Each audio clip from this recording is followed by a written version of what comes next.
Chapter 295. Shi Heng, who was supposed to be in the center of the army, had become the general of the vanguard. He had repeatedly ordered the infantry to keep up with him, making it difficult for the 30,000 ordinary soldiers. Without horses to ride, how could 2 legs be a match for 4 legs? As a result, the distance between the two sides grew larger and larger. Not only that, but the infantry had also grown longer and longer. Some soldiers had almost reached the corridor while others had just walked out of the Tianjin Guard. This long line of soldiers had far too many weaknesses, so many that Gao Xiong was able to quickly find several massive openings. Now that there was a loophole, it was equivalent to giving the enemy an opportunity. Gao Xiong didn't hold back anymore. Commander Gao, who had already reorganized the army, led the cold front and the auxiliary troops down from the sky. It was as if he had smacked the Ming army's head with a club. At the gates of the capital, the tense-faced Minister of War Yi Ming, head eunuch Chen Guan of the Imperial Horse Directorate, and supervising eunuch Ru Zhu were standing on the city gates, their eyes anxiously looking into the distance. Finally, the dust began to rise, and the distant cavalry could be vaguely seen. They're here, they're here. When Yi Ming saw the cavalry bearing the banner of the Great Ming Dynasty appear, his expression relaxed, and his entire body went limp. After an anxious night of waiting, Shi Heng's return finally came. Now he could finally let go of the burden in his heart. Even if there were any more dangerous situations, there would be someone powerful to take care of it. The 3,000 cavalry led by Shi Heng had truly arrived. Because they had charged at the very front, they had not been harassed, allowing them to safely arrive at the gates of the capital. His arrival was warmly received by the group led by Yi Ming. Where is His Majesty? What's the situation in the capital? Shi Heng anxiously asked Yi Ming and the others after dismounting from his horse. Yi Ming could naturally understand Shi Heng's impatience, so he put on an understanding expression and said, Governor Shi, His Majesty is waiting for you in the palace. Come with me as quickly as possible. The Zhanghe Hall of the Imperial Palace. This was one of the 3 main halls of the Forbidden City, and the smallest of the 3 halls of the outer court. It was located behind the Taiha Hall. The Zhanghe Hall was where the emperor rested and practiced etiquette before going to the Taiha Hall to hold the ceremony. This was the emperor's private place. Being able to receive Shi Heng here was enough to show how much he valued him. As soon as he entered the Hall of Harmony, Shi Heng dropped to his knees with a thud and shouted respectfully, Long live the emperor! You may rise. Zhu Qiyu's face was full of joy. To be able to rush back so quickly from the Tianjin Guard, Shi Heng's loyalty was evident. With such a loyal minister and a good general, as the emperor, he was able to comfort himself. Thank you, Your Majesty. Shi Heng stood up. When he raised his head to look at Zhu Qiyu, his eyes were full of concern and self-blame. As if seeing the meaning in Shi Heng's eyes, Zhu Qiyu waved his hand and said, It's fine. We are fine, the capital is fine, and the officials are fine. Now that you're back, everything is even better. Ha! A hearty and self-satisfied laughter resounded throughout the entire Hall of Harmony. Following this laughter, a series of hurried footsteps could be heard. Looking toward the sound, it was the head eunuch of the Imperial Horse Directorate, Chen Guan. As one of the heads of the eunuchs in charge of military affairs, there was rarely good news wherever Chen Guan appeared. With Chen Guan's appearance, the smile on Zhu Qiyu's face gradually disappeared. The bad feeling in his heart grew stronger. Your Majesty, there's an urgent report from the front line. Yang Village. In the study of the inner village, Tiger's Mane delivered a report he had just received to Yang Qindong. After opening it, Dong Shuai's laughter rang out. Not bad, not bad. In this battle, Gao Xiong captured more than 15,000 Ming soldiers. In total, this Shi Heng has already given us half of the captives. He really is the commander-in-chief of transportation. Tiger's Mane didn't understand what a commander-in-chief of transportation was, but he was clear on one thing. That was the front line had won another battle. Immediately he said happily, That's right. This time we've captured so many young soldiers.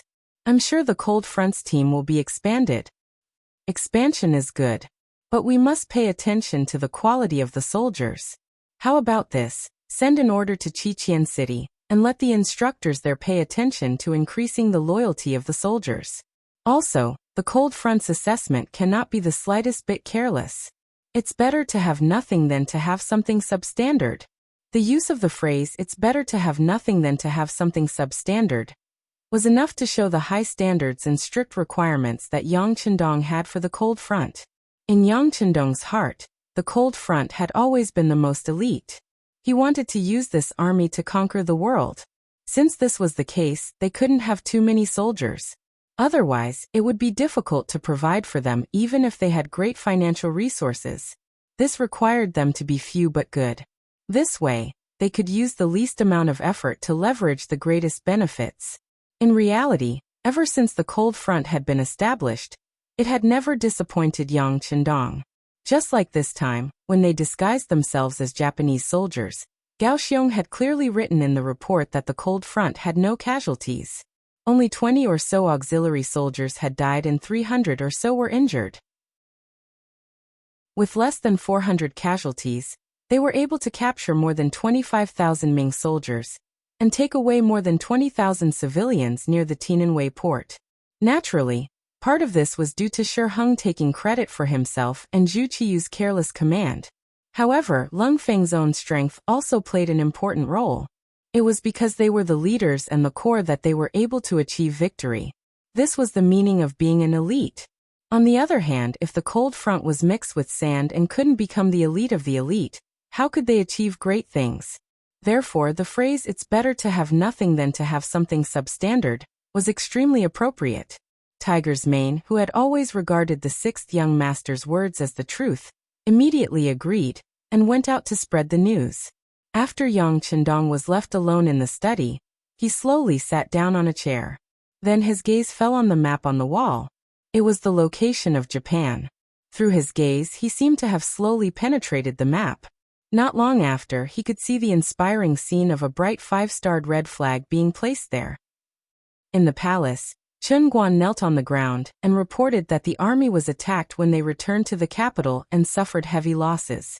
Shi Heng, who was originally excited and waiting to hear the emperor's praise, knelt on the ground with a thud. Then with a trembling voice he said, "This subject is guilty, this subject is guilty." He led 30,000 soldiers and lost half of them on the way back. This was indeed a serious crime. If it was any other emperor, he would have been sent to prison. Naturally, Zhu Qiyu was also very angry. However, he knew that Shi Heng couldn't be moved at the moment.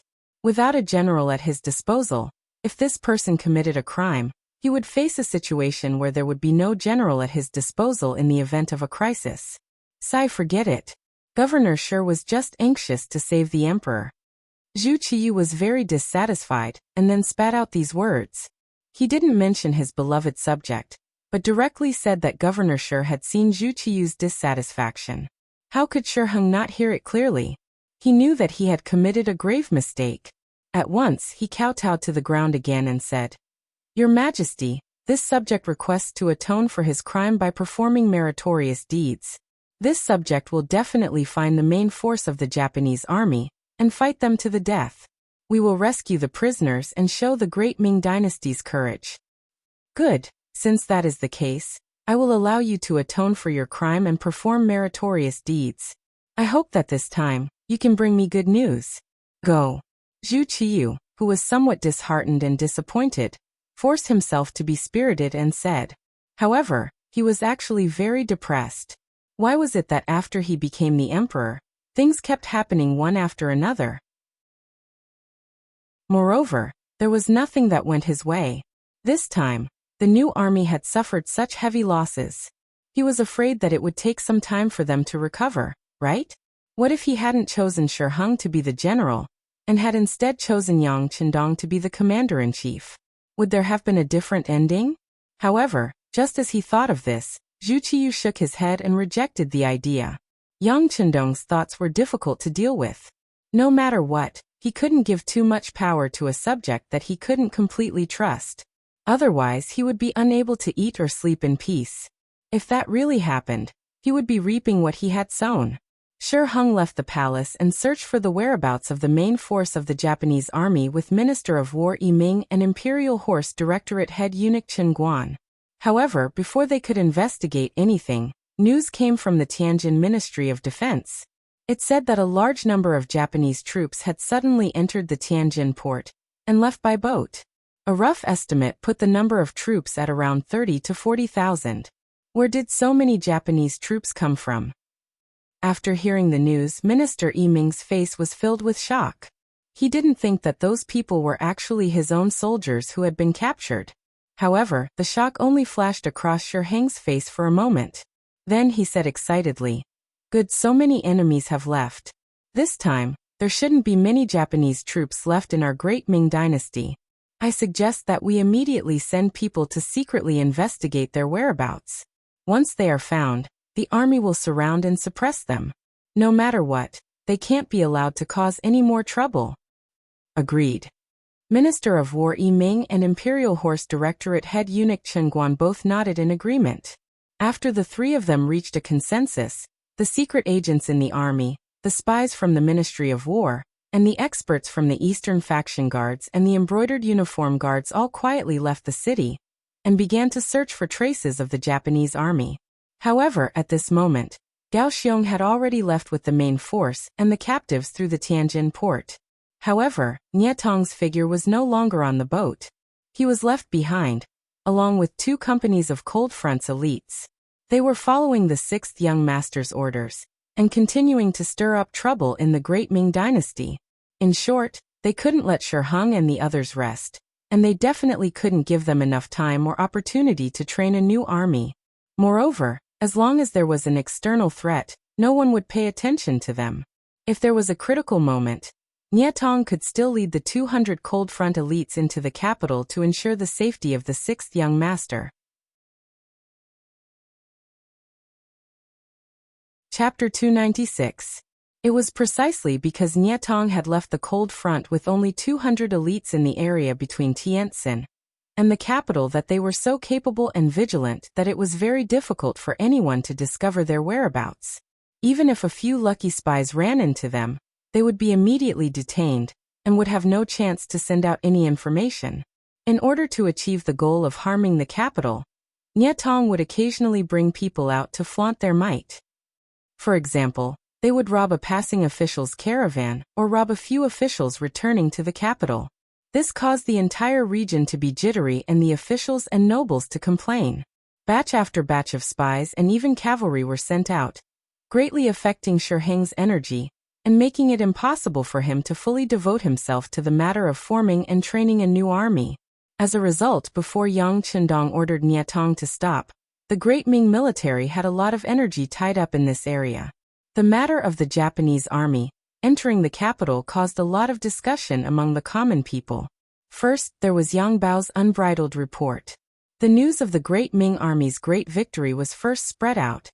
But then there was the news of the Great Ming army losing soldiers and generals. This clear contrast between before and after, the result of giving hope and then disappointing, caused the common people to curse. If there wasn't any good news from the start, the common people wouldn't have such a big opinion. After all, if there was no hope, there would naturally be no disappointment. But now the incompetence of the army was vividly displayed, so it was no wonder that the common people would have opinions. And the direct result of this opinion was that there were fewer and fewer able-bodied men volunteering to join the army. As a result, there was a serious shortage of soldiers in the later period. The Ministry of War had no choice but to issue official documents and begin to actively recruit soldiers. Anyone who had a strong laborer in their family would be conscripted. This kind of forceful recruitment of able-bodied men naturally caused a lot of chaos. On the streets, one could see able-bodied men being forcibly taken away. For a moment, the entire capital was shrouded in dark clouds. Because of this matter, countless imperial censors wrote to impeach the Ministry of War, believing that their actions had affected the development and stability of society. The memorial was sent to Emperor Zhu Qiyu's desk, leaving the young emperor somewhat helpless. Since he came to power, the Great Ming dynasty was no longer as strong as it used to be. After successive defeats, the hereditary military families were unable to provide fresh blood in a short period of time. It was inevitable that ordinary people would be recruited into the army. Fortunately, With Yang Qindong's reputation as the god of war, many people signed up to join the army. Many of the ambitious scholars also threw away their brushes and joined the army. The situation seemed to be good, but after Shi Heng's defeat this time, only half of the 50,000 men he had brought out of the city returned. For this reason, many clans had been shattered, and many families had to send off their black hair. In the capital, 1 or 2 of the 100 households had white cloth hanging from their robes. Such a tragic scene naturally caused the enthusiasm of the soldiers to decrease greatly. In order to ensure the stability of the soldiers, and to ensure the safety of the capital and the imperial power, the people below could not recruit by force. Zhu Qiyu was very clear about this matter. Shi Heng had even specially reported this matter to the Minister of War, Yi Ming, and mentioned some of the subsequent plans, some of which were to his liking. As a result, Zhu Qiyu naturally ignored the memorials from the imperial censors, and threw them all to the side. The incident of the Japanese army had caused the situation in the capital to become turbulent, and the people were divided. Yang Qindong had played this move brilliantly. While the people in the capital were talking about it and mourning, the Duke of Loyalty had set his eyes on the southern part of the great Ming Dynasty, Guangdong. Based on the knowledge obtained from the history books, the chaos in Guangdong was brewing. The Security Bureau had already sent people there, and the news they sent back was that the king of Shumping was preparing for an uprising. This was one of Yang Qindong's advantages. He was able to know what historical event was going to happen in advance. Fortunately, the heavens were not unkind to him, and many things did not change. Since he knew about this news in advance, he should have made preparations. This was an opportunity for him. The streets of the capital had been in chaos recently. For the sake of the soldiers, the Ministry of War and the military office of the 5 cities did not have any leaders. All the young men of the right age, and without any family resources, were targeted. They were often taken away on the street and sent to the barracks. More and more people were crying out for justice in front of the Supreme Court. They were all women who had lost their sons and husbands. However, no matter how miserable the situation was, it was difficult to change the fact that the men and their families were taken away. There were policies at the top and countermeasures at the bottom. More and more people chose to hide. They either hid the men and their families, and every day the women would come out to buy rice and noodles, or they thought of ways to send the men out of the city to prevent the soldiers from breaking in at any time. In this way, it also helped some influential people with power and background. There was a need for strong male servants to guard the courtyard, and there was a need for strong male servants to work in the business. In the past, these jobs that didn't pay much were usually done by people over the age of 30, but now they had all become popular goods. Even if the pay was very little, there would still be many people who would fill the gap. The Ming Dynasty's corruption was evident from this. In the Great Ming Dynasty, there were always some people who had special privileges. For example, there were noble young masters who came from good families, or there were merchants who relied on powerful families and had good family resources, or there were scholars who passed the county-level examinations. Often, these people were either rich or famous, and the soldiers were not willing to offend them. It was precisely because of their status that they naturally became a privileged class. This conscription event had also allowed them to obtain countless benefits. Soon, there was even a special business, which was to escort those strong men out of the capital. As a reward, each person received a huge sum of money. It was not that some ordinary families with no money or power did not give them a chance. They would send the men out and sell the women. After signing a contract of 5 or 10 years, they would be able to ensure that the men in the family could safely leave the city. In this background where men were superior to women, men were like the heavens. It seemed that as long as they existed, the family would still exist, and it would be filled with hope.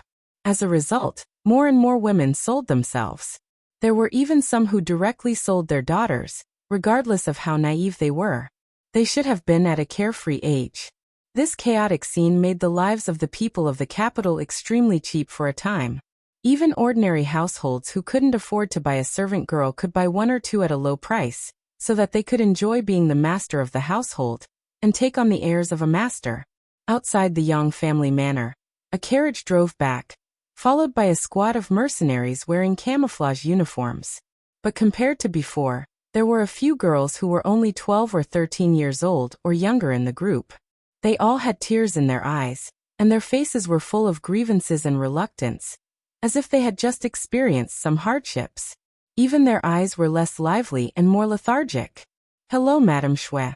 Lung Feng, who was guarding the outer courtyard of the Yang family manor, saw that the third madam had returned and hurriedly saluted. Then he looked curiously at the 6 or 7 little girls in the group, puzzled and puzzled. Soon, the carriage arrived at the inner courtyard. As soon as the carriage stopped, Xiao Yuxue, who was dressed in snow white, hurried out of the carriage and asked Lung Feng, who was guarding here, "Where are the first madam and the second madam?"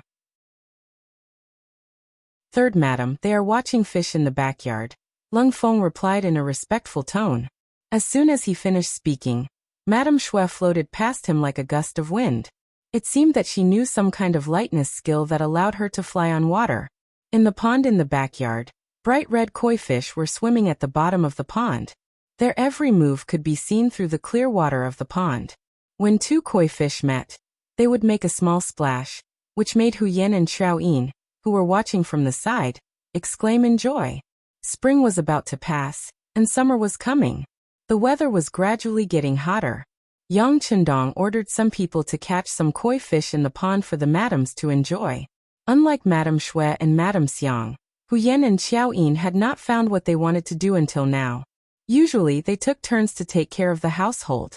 Occasionally, Hu Yan would give lessons to the servants in the manor, teaching them how to read and write. After all, she was Hu Zhao's granddaughter, so she was quite knowledgeable. However, the manor was not very big, and there were not many people. Even if she taught them something, it would not take too long.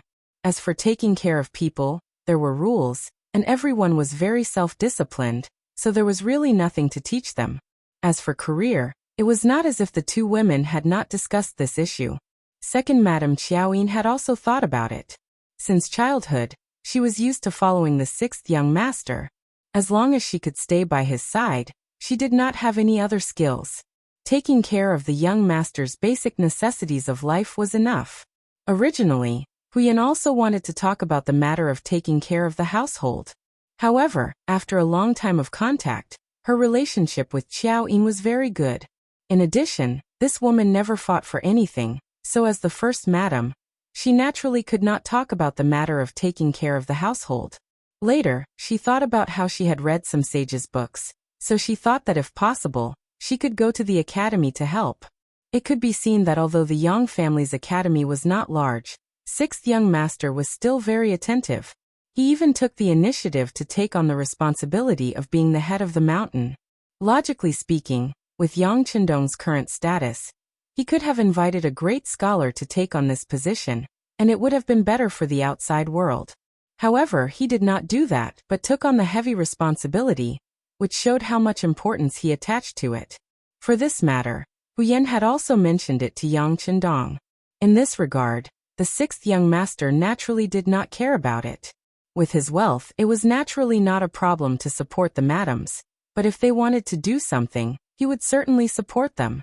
People always had to have something to do. This was not to make a living, but to pass the time. Chapter 297. As a result, Hu Yan became a lecturer in the Yang Academy. Every 7 days, she would give a lecture on etiquette, which was one of her specialties. As the granddaughter of the current Minister of Rights, she had learned a thing or two about etiquette from a young age. Today there was no class, so the 2 girls invited each other to the garden to look at the fish. While they were enjoying the view, a white figure dashed into the courtyard. Who else could it be but Madame Shui? Slow down. How can you run so fast like the 3rd madam? Hu Yan chuckled at the sight of Madame Shui rushing over like the wind. Sisters, you're so infuriating. Madame Shui knew that Hu Yan was joking, so she did not take it to heart. Instead, she angrily sat down at the round table, and told them what she had seen and heard in the capital today. As one of the famous courtesans in the capital, Madame Shui was gentle and had seen much of the world. She could easily solve some difficult problems if they were placed in front of her. Ever since she became the 3rd madam of the Duke of Loyalty and Courage, Her reputation and status had skyrocketed. Very few people dared to provoke her. No one knew what could make her so angry. What happened? Why is third younger sister so unhappy? Huyen asked curiously. Although Qiaoyin did not say anything, her eyes said the same thing. It's like this. Madame Shui told them roughly what had happened in the capital in a sullen voice. According to her, the streets and alleys of the capital were filled with women being sold, and there were even some old women who were nearly 50 years old selling themselves on the streets. They had hired scholars from some place to write down their specialties, such as how good they were at cooking, how skilled they were at needlework, or how nimble they were at cleaning the house. They did this so that they could sell themselves better. Along the way, the status of women was so miserable. This was the opposite of what her husband had said about men and women being equal, and that they could contribute to society as long as they worked hard. As a woman, Madame Shui, who now had a high social status, could not bear to see such a thing happen in front of her. Is that so? Is it caused by the imperial court's conscription? Huyen was indeed smart. Although Xiao Yuxue had not said the reason, she had already guessed the reason. On the other hand, Qiao Yin was still puzzled. Even if it's conscription, aren't there military households? They could have gathered people from around the capital, so why did they have to capture people from the capital? This was the capital of the great Ming Dynasty, under the feet of the Son of Heaven. With such a mess, aren't you afraid that the imperial censors will impeach you? Aren't you afraid that the people will be upset? Scared? Of course I'm scared. Hu Yan's eyes seemed to spew flames of fury as she said. It's precisely because we're afraid that we're capturing people from the capital. This is because the soldiers' families are essentially in the capital, which means that the imperial court has something on them. In the future, no one will dare to refuse to do anything they're ordered to do. I see. Understanding the reason, Qiao Yin nodded lightly. But soon after, she said somewhat indignantly, but threatening someone like this is the conduct of a gentleman. Aren't you afraid that the greater the pressure, the greater the backlash? My husband often says that the one who wins the hearts of the people will win the world. If we continue to do so, we will eventually lose the hearts of the people. Gentlemen? How could there be a gentleman in the court? Otherwise, why wouldn't my husband be willing to go to court and coexist with those officials? Some people always talk about righteousness, benevolence, righteousness, and morality, but they always do things that are beneficial to themselves first. Madame Snow also interjected angrily. Then, she suddenly thought of something and hurriedly looked apologetically at Huyen.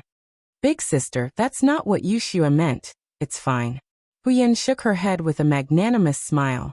She knew that even her grandfather and father sometimes had to do things and say things that went against their will in the court. This was the result of the environment, and could not be changed by a single person.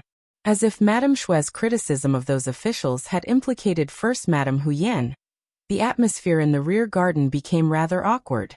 Sensing this, Qiao Yin hurriedly interjected, "That's right. Since there are so many women selling themselves, have any of them been sold?" Of course. Now that they were on the topic of business, Madame Shui regained her earlier excitement and continued. With so many people selling themselves, the price naturally became very low. Some of them were sold. But comparatively speaking, there are still many more who haven't been sold. I discussed it with fourth sister, Madame Xiang, and the immortal abode accepted 50, but it was still a drop in the bucket. On my way back to the manor, I couldn't help but accept 7 more women. I've already brought them to the manor. Please punish me for making such a decision without permission. Madame Shui sincerely expressed her apologies. This wasn't because of his status that she was afraid of. In fact, it was out of respect. You've done well. There's no need to punish you. In my opinion, the number of people recruited is still too small. It should be more. After Huyen heard this, she didn't have the slightest intention of blaming him. On the contrary, she spoke with a supportive attitude. That's right. Big sister and third sister are right. We should do more good deeds like this. Since we have the ability, we should save one more person. So be it. Even if the young master finds out, he won't blame us. Xiaoyi nodded in agreement. She'd been with Yang Chendong the longest, so she naturally knew what could be done more, And what couldn't be done? Just as she said this, outside the back garden, Hu Yan's personal maid, Xiaoqing, hurriedly arrived. She first came to greet the three madams one by one, then said, "Seventh sister has returned, and with her, there are 10 girls around 10 years old. Each of them is very delicate and pitiful. Hee, it looks like seventh sister has also shown some kindness. Since that's the case, what are we waiting for? Let's hurry and save them." When Hu Yan heard that even young duo had done this, how could they, who had been idle all this time, endure any longer? She immediately suggested this. Okay. As the initiator, Madame Xue naturally raised her hands in agreement. However, second Madame Qiaoyin, who was used to listening to Yang Qindong, said hesitantly, "But the young master is still teaching in the academy. Shouldn't we inform him first?" Second sister also said that sixth brother is teaching. How can we disturb him at will? It's better to do it first. I don't think he will blame us. Hu Yan shook her head. She didn't think it was troublesome. She was worried that Yang Qindong wouldn't allow it. After all, if they did it, they would save a lot of people. In that case, how should they deal with these people? Instead of worrying, it was better to do it first and take it one step at a time. Of course, she was also afraid that Yang Qindong wouldn't allow it. After all, this was a matter of the imperial court. She didn't know if there would be any adverse effects if she went to save people. As the legal wife, Hu Yan said so. The other sisters naturally couldn't say anything more. They ordered someone to get the silver, then went back to their room to change clothes. With the guards, they took the carriage and went straight to the capital. In the Yang Family Academy, today Yang Qindong taught everyone a physics experiment. A lot of experimental equipment had been prepared before. This brand new course gave everyone a refreshing feeling. Every student was full of interest, so much so that many people asked him all kinds of questions during lunch. He was so busy until the evening. When it was time to light the lamps, Yang Qindong dragged his slightly tired body back to the manor. As soon as he entered the manor, he saw all women. There were young women who were 3 or 4 years old, and there were even older women who were more than 50 years old. Of course, there were more women between the ages of 10 and 30. At a rough glance, there were at least 500 people, and this was only in the outer courtyard. It was not clear whether there were other places. What's going on? He tilted his head slightly and asked Beta Persei, who was following and protecting him. Beta Persei was tall and powerful, and his attacks were ruthless. Sometimes, even Tiger's mane was on par with him. It was just that his martial arts were extraordinary, and when he spoke he wasn't very powerful. When he was asked by the sixth young master, he huffed for a long time and couldn't say anything. Call Tiger's mane over. Yang Qindong didn't get an answer from Beta Persei, so he thought of the nimble Tiger's mane. Tiger's mane was called away by the first madam. This time, Beta Persei's answer was straightforward. Oh, Yang Qindong lightly nodded.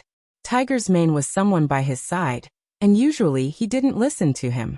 Usually, even if Hu Yan had something to do, he wouldn't be called. But now that he was being used, it was enough to prove that things must be too busy. Even so, Yang Qindong didn't ask any more questions, and went straight to the inner courtyard. He wanted to see for himself what Hu Yan was doing. Also, where did these women come from? What were they going to do? In the inner courtyard of the Yang family manor, Hu Yan took a sip of tea and after slightly quenching her thirst, she continued to speak to Tiger's mane. I'll leave the arrangements for these people to you. When my husband asks, I'll tell him. What are you talking about? Yang Qindong just walked in at this time and immediately asked in a loud voice. Young master. Hearing Yang Qindong's voice from behind, Tiger's mane quickly turned around and bowed respectfully. In response, Yang Qindong waved his sleeves and said, What's the hurry? This. Tiger's mane didn't know how to answer in front of Hu Yan, so he hesitated. However, the first Madame Hu Yan, second Madame Qiaoyin, third Madame Xue, and seventh Madame Yang duo all stood up at the same time. Hu Yan took the lead to answer. Sixth young master, I'm instructing Tiger's mane to settle the women I bought. Women you bought? Yang Qindong repeated with some confusion. Yes, the situation is like this. In the following time, Hu Yan roughly explained the situation in the capital. In the end, she mentioned that she, several sisters, and 7th Madame Yang duo couldn't bear it, and bought 800 women.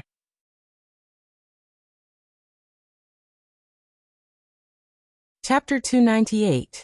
Yang Chendong naturally knew about the chaos caused by the conscription of soldiers in the capital. At that time, he thought that he was shooting himself in the foot. Shi Heng's idea wasn't wrong. Using the able-bodied men of the capital with their families would naturally guarantee their loyalty. It was also because of this that Zhu Qiyu allowed the conscription of soldiers. However, they didn't think that there were pros and cons to this. Didn't they know that a forcefully picked melon wasn't sweet? Wouldn't such a forceful act of breaking up families incur a backlash of anger? Besides, with the Great Ming's culture of emphasizing culture and suppressing military force, how much could the salary of the soldiers be? If the able-bodied men joined the army, did they consider how the women and their families would live? If the women lost their livelihood and starved, how could they serve their masters wholeheartedly? How could there not be chaos? This was clearly Shi Heng's short-sightedness, and he would eventually pay the price for it. However, he didn't expect that the women would sell themselves as slaves or maids. He also didn't expect that the madams would suddenly make a move. In just a day, they had bought 800 men. Although this was only a drop in the ocean compared to the 50,000 able-bodied men that he wanted to capture, if his calculations were correct, this was only the beginning and far from the end. He hated Shi Heng's lack of foresight. Rather than thinking about how to increase the loyalty of these soldiers, it would be better to think about how to improve the treatment of these soldiers. As long as the salaries were sufficient, the military households and guard stations around the capital wouldn't be so empty. Speaking of which, this had a lot to do with Yang Chendong's actions. If he hadn't changed history and saved Zhu Qizhen on the battlefield, the Great Ming Dynasty wouldn't have been divided into two. Even if those soldiers didn't want to do anything, they wouldn't know where to escape to. But now, Ingzong's substitute sect had two places to choose from, giving these military households another choice. The Security Bureau had already sent news that many of the soldiers in the north who had been recorded had gone to the south and sought refuge in Ingzong's land, because of the unfair treatment. In that place, they could be re-registered and acquitted, and they would even be treated better. In this way, Shi Heng naturally felt that he had no soldiers to recruit, so he was forced to beat up these able-bodied men of the capital. It was recorded in history that during the Ming Dynasty, there were more than 1.5 million troops stationed there, and at the peak of development, there were more than 2 million. From this, it could be seen that the military system was still very complete.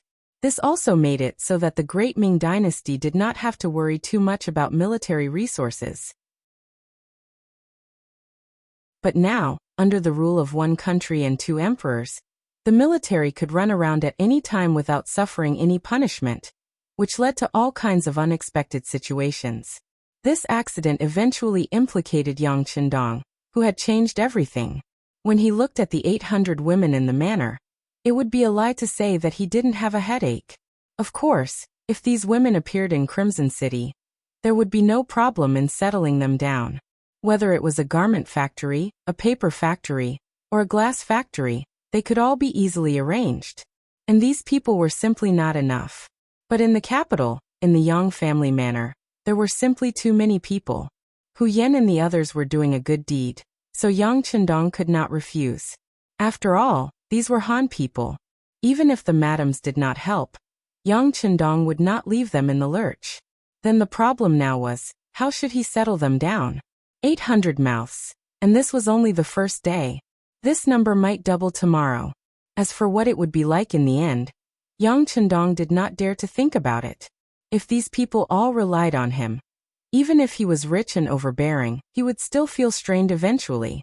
Of course, the most important reason was not to raise idle people, and not to let others develop the habit of eating and being lazy. This was the most important reason.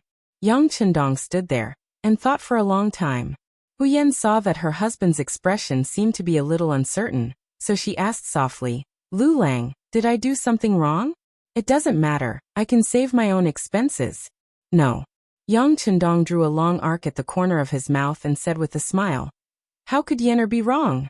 This was originally a good deed. I was just thinking about how to settle them down and give them a way out." Hearing that Yang Chendong did not mean to be angry, Hu Yan's expression immediately became much brighter. Yes, this is a good deed. Lu Lang doesn't know that if these women were sold to other families, they would probably suffer a lot. As long as they come to us, they will not be bullied. Also, Lu Lang is the best. He will definitely think of a good way to solve this problem. Yes, Lu Lang will think of a way. Yang Chendong agreed with a smile. But the following night, he had a headache. In the first half of the night, he energetically cleaned up Hu Yan, Xiao Yin, and Madame Xue. Perhaps they thought that it was a mistake to buy 800 women without asking for permission, so they worked extra hard that night. But in front of Yang Chendong, they were still defeated. In the second half of the night, Yang Chendong returned to his study and sat there until daybreak. His body had always been in good condition, especially after coming back to this world. Sometimes, he even wondered if his body had undergone some sort of transformation. Even if he didn't sleep at all, he could still do what he was supposed to do the next day without feeling too tired. In the middle of the night, Yang Chendong finally came up with a few countermeasures. First, he could rely on himself. Give these women a certain amount of money and let them do what they liked, but they would have to pay a certain amount of money to the Yang clan every month. This was the art of teaching people how to fish. Second, he could hire them. He would have them become members of the Yang clan. Then he would have them work for him, arranging what they could do based on their strengths. After that, he would give them money every month. As for what they could do, for example, he could expand the immortal abode. He could open 2 branches in different parts of the capital. After all, there was only one immortal abode, and it would be inconvenient for people who lived too far away to have a meal. When the time was right, he could even arrange for them to open branches in other cities. This required a lot of manpower, and it was especially suitable for women. In addition, the Yang Clan Bank and the Heavens Beyond Trading Company also required a lot of cleaning, so he could arrange for some people to do the same. Third, he could transfer them to Crimson City. As he said before, Crimson City was growing by the day. It was precisely for this reason that the rapid development of the city had led to a shortage of manpower. The addition of these women would greatly alleviate this problem. Fourth, he could choose a few people to become his students. He could choose a few young and clever ones to enter the Yang Clan Academy to study.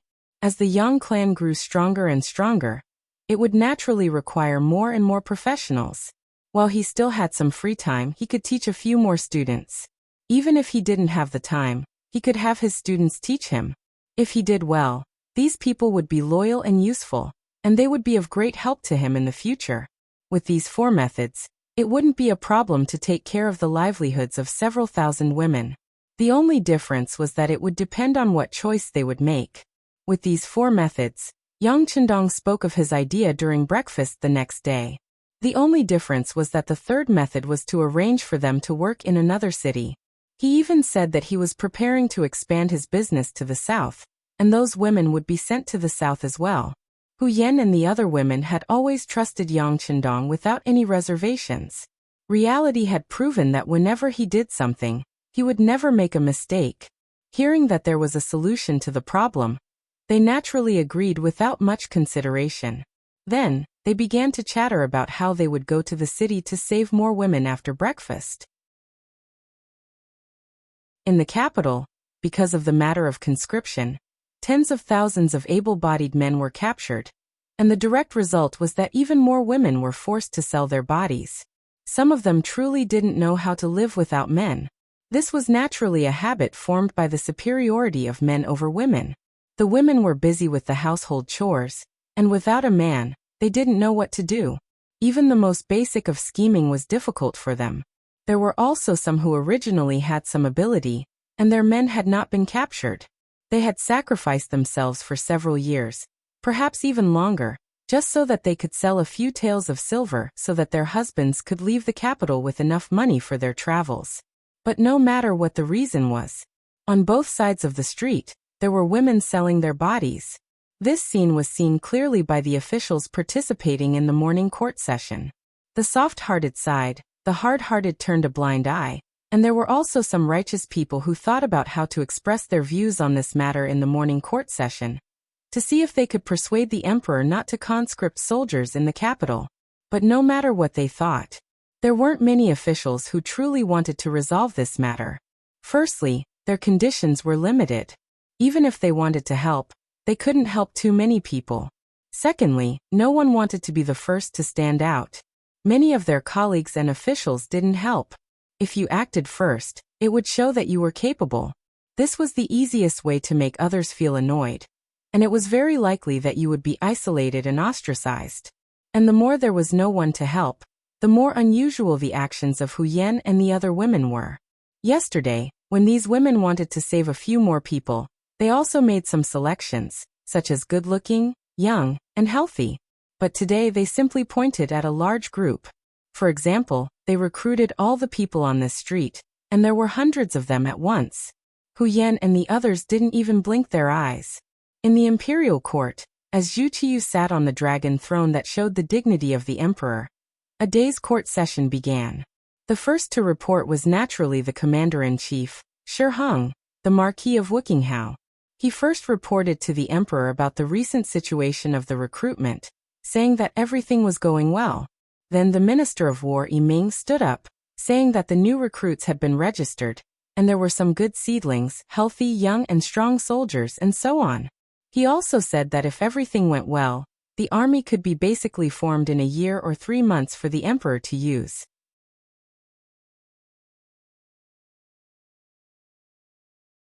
Chapter 299. Hearing this, Zhu Qiyu's face lit up with joy. Although the great Ming dynasty emphasized culture and suppressed military might had always been indispensable. In other words, with enough military power, he, the emperor, would have more confidence when he spoke. After reporting the important matters, some censors stepped forward to impeach Shi Heng. The general idea was that the conscription of soldiers in the capital had caused the people to suffer, that women who could not survive could be seen on the streets, and that it was true that families were broken and people were dead. 2 censors stepped forward one after another. Their expressions were solemn, and they even looked like they were going to reprimand Wang Chong to death. Since ancient times, it was a glorious thing for civil officials to die because of reprimands, and for military officials to die in battle, as if they could leave their names in history. The moment the censors stepped forward, Zhu Qiyu's face was filled with displeasure. He even glanced at censor of the right, Chen Yi, more than once. In response, this official in charge of the censorate lowered his head. Who didn't know that the imperial censor only had the right to hear rumors and speak? Furthermore, what he said was true and what he saw with his own eyes. How could he stop the imperial censor? The 2 censors were still speaking aggressively. The general idea was that if this continued, the capital would fall into chaos, and the people would be in an uproar. This would be detrimental to the country, and so on. Those who wanted to do great things did not care about trifles. Zhu Qiyu reminded himself like this. In order to have a strong and reliable army in a short period of time, what did it matter if he sacrificed a few families? Once he had enough strength, defeated his imperial brother Zhu Qizhan, and reunited the great Ming dynasty, who would care about what he had done? They would probably all sing his praises. Have you found the main force of the Japanese army stranded between the capital and the Tianjin Guard? Ignoring the 2 censors' advice, Zhu Qiyu changed the topic and asked about other matters. Since Zhu Qiyu had privately approved of it, the censors' words were naturally useless. Compared to the officials in the imperial court arguing and even acting, the methods of Hu Yan and the other women were much more effective. In just one morning, 1,200 women of different ages were sent to the Yang village, which was 15 li south of the city. News of this matter spread through the capital like a gust of wind, to every corner of the capital. For a moment, there were all kinds of comments. However, it was clear that there were more praises. Many people said that the Duke of Loyalty and Courage was the reincarnation of Buddha, who had come to deliver all living beings from torment. There were also some people who said that Hu Yan and the other girls were the reincarnations of living bodhisattvas, who had come to save people from calamity. Commoners were like that. Whoever treated them well, they would praise that person. They would not mix in more benefits and motives. Thus, in a short period of time, the virtuous name of the Duke of Loyalty and Courage in the East once more spread throughout the capital. The commoners were happy. They even hoped that there would be more good people like this. But for some people, they wouldn't think that way. Black Wall Street. It was a street that looked a little dirty and chaotic. In reality, this place was exactly the same as what he had seen. Not only was the exterior extremely dirty and messy, the interior was even more horribly chaotic. This street near the western gate of the outer city was the darkest and most violent place in the capital. At least 60% of the city's hooligans and Jianghu people lived here. Everywhere, there was white and there was black. As for the existence of the so-called evil forces, it was not uncommon to see them in the past dynasties, and they could not be stopped despite repeated prohibitions.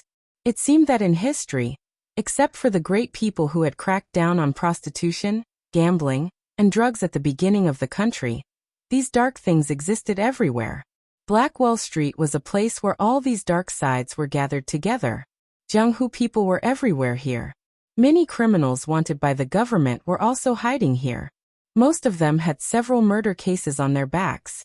It was precisely because there were so many of them that the scene of people dying on the street would often play out if there was a disagreement. Not far from Black Wall Street was the Baiyun Temple. A little further south was the Guangming Gate. The interconnected traffic made the environment even more complicated. It was precisely because of this that the officers and soldiers had tried to clean up the place several times, but they were not able to completely clean it up. Once the commotion died down, these people would refocus here not long after. And as revenge, the officers who had led soldiers to attack this place would suffer varying degrees of casualties. Over time, there were very few people who cared about this place. Fortunately, these forces would not casually walk out. As long as the influential officials did not provoke them, they would not be implicated. So long as this place existed, it would be fine as long as it did not interfere with their affairs. It was precisely because of this idea of sweeping the snow before the wind that these forces became even more active. And this time, when the news of the women selling themselves came out, they directly came out and either bought them cheaply or threatened them. In just 2 days, they managed to snatch more than 1,000 women. Because there were too many women selling themselves this time, it was difficult for them to attract the attention of others even if they took action. Even if they did notice, no one would really care about them. After all, if these women were not digested through various methods, it was likely that they would starve to death. But their mistake was that they actually dared to snatch the women from second Madame Xiao Yin. Old Mountain Street. Like its name, it was an old street that had existed for several hundred years. But because of its long history, the layout of this place was rather messy. There were houses built everywhere. Over time, it became a symbol of filth and disarray. The rich gradually moved away, leaving behind some poor people. Because of the poverty, the two sides of the street became a place for women to sell themselves. They squatted neatly on both sides of the street, waiting for a suitable future master to appear. When Xiao Yin heard the news, she brought her people here. When she saw that there were at least 300 women waiting to be sold, how could she be polite? She waved her hand and said that she was selling them all.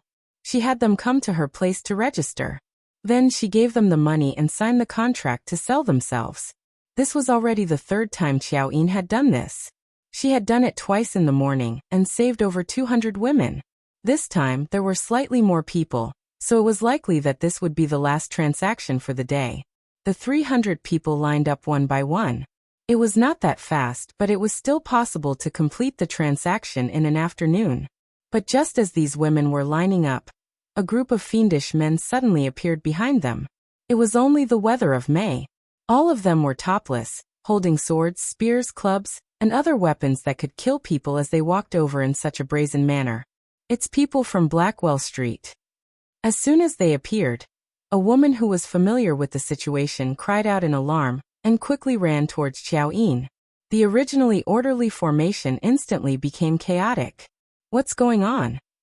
Xiao Yin's beautiful eyes narrowed when she saw that the originally orderly line had suddenly become so chaotic. The leader of the guards accompanying them was Yang Wu. When the people on the other side appeared, a member of the security bureau approached and said something to him. He strode over to Xiao Yin and said, "Second madam, the people on the other side are the bullies of Blackwell Street. Their leader is called Qi Lu. He's vicious and merciless. You should return to the sedan and avoid him. Leave this place to us. Don't cause trouble. Qiaoyi knew how powerful Yang Wu and the others were. She wasn't afraid of the people on the other side, but she didn't want to cause trouble for the young master. Yang Wu understands. At that moment, Xiao Yin returned to the sedan accompanied by a few maids. Yang Wu left 4 cold-blade guards behind to protect her, while he led the other 6 guards to welcome Qi Lu. Qi Lu Kang was tall and sturdy, with a fierce expression on his face. He held a demon-headed blade in his hand. The blade was heavy and the back of the blade was pressed against his exposed shoulder. He looked fierce and fiendish, revealing a mouthful of large black teeth. He walked over with large strides and stopped 10 steps away from Yang Wu. Yang Wu and the 6 men from Lungfeng also came to a stop. They first sized up the other party, then cupped their fists and said, "I am Yang Wu from the Yang family manor. Are you Third Master Qi? I've heard so much about you." After Yang family manor's name was announced, Qi Lu's gaze didn't change much. His gaze was still condescending. Since you know my name, you still dare to appear here. It shows that you have some guts. Yang family manor, right?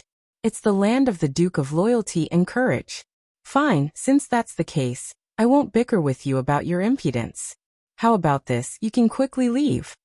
Qi Lu pointed his right index finger at Yang Wu and the others. After saying this, he laughed heartily. The dozen or so brothers beside him also laughed heartily. In this situation, there was no doubt that he was a bad person. If it was anyone else, it would be hard for them not to be afraid when they saw this scene. However, when it came to Yang Wu, who was accompanied by 6 Lungfeng elites, such a small scene was nothing in his eyes. Seeing that Qi Lu was still laughing heartily, Yang Wu stretched his back and said with an indifferent expression, "Since you know who we are, you still want to leave? You want us to leave? Isn't that embarrassing?" Yang Wu originally thought that he had already left some face for the other party. But who knew that the other party would refuse a toast? Qi Lu had heard of the name of the Duke of Loyalty and Courage. However, he wasn't in the capital at that time. After more than a year, when he came back, he heard about the East Marshal and the Duke of Loyalty and Courage. A duke was indeed scary. But to people like them who lived on the edge of a blade every day, there was no tomorrow. Generally, there was nothing that could scare them. Not to mention, those who had a duke title in his eyes were usually people who had made some contributions, but were outside of his authority. Thus he didn't put them in his eyes.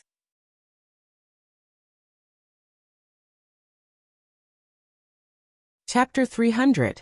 Rather than saying that he was giving face to the Duke of Loyalty and Courage, it would be better to say that he was giving face to the Emperor. He didn't want to make a big fuss.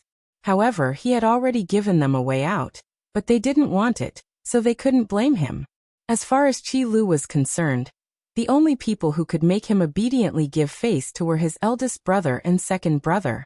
As for other people, even if it was the Emperor, he wouldn't put them in his eyes. It was because of this arrogance that after hearing Yang Wu's words, his expression changed. Then he looked up to the sky and laughed arrogantly. Good. It's been a long time since someone dared to speak to me, Third Master Qi, like that. Right. What did you say just now? You want face, right? Actually, I want to give it to you, but you need to have the ability to do so. Third Master Qi, don't play with words. I want to see your strength. Facing Qi Lu's provocation, Yang Wu's face didn't show the slightest fear. What a coincidence. I also don't like to use words to solve problems. This was a clear indication that a big battle was unavoidable. Feeling that the atmosphere wasn't right, the women surrounded Xiao Yin's carriage. Compared to the fierce appearance of Qi Lu and the others, Xiao Yin's appearance was as cute as a reincarnated bodhisattva. Yang Wu's fearlessness ignited the anger in Qi Lu's heart. At this moment, his eyes were wide open. His left hand, which had been idle all this time, casually waved. The dozen or so subordinates behind him shouted in unison, and followed his footsteps, pressing forward step by step. Songlang! Yang Wu immediately pulled out the tri-edged bayonet from his waist. At the same time, his left hand lightly flipped and a flame suddenly soared into the sky. That was the firework he always carried with him. Once something happened, it would soar into the sky. When the nearby Lung Feng heard the news, he would immediately send reinforcements. The sixth young master had said this more than once. Although everyone only had one life, the lives of the people around him were more precious than others. Thus, if he could avoid danger, then he shouldn't. As for things like capsizing in a ditch, that was even more unlikely to happen. If it was only himself, Yang Wu might not have sounded the alarm so early. However, behind him was second Madam. Even if it wasn't for himself, he had to be more careful for Madam. When the fireworks were released, the coldness in Qi Lu's eyes intensified. He could tell that the other party was asking for help, but this could also prove that it was a sign of fear.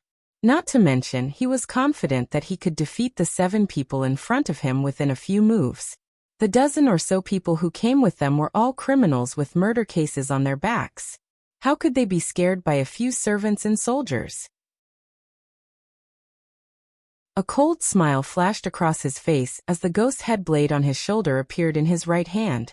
Following that, Qi Lu ran forward at lightning speed, leaving behind footprints in his footsteps.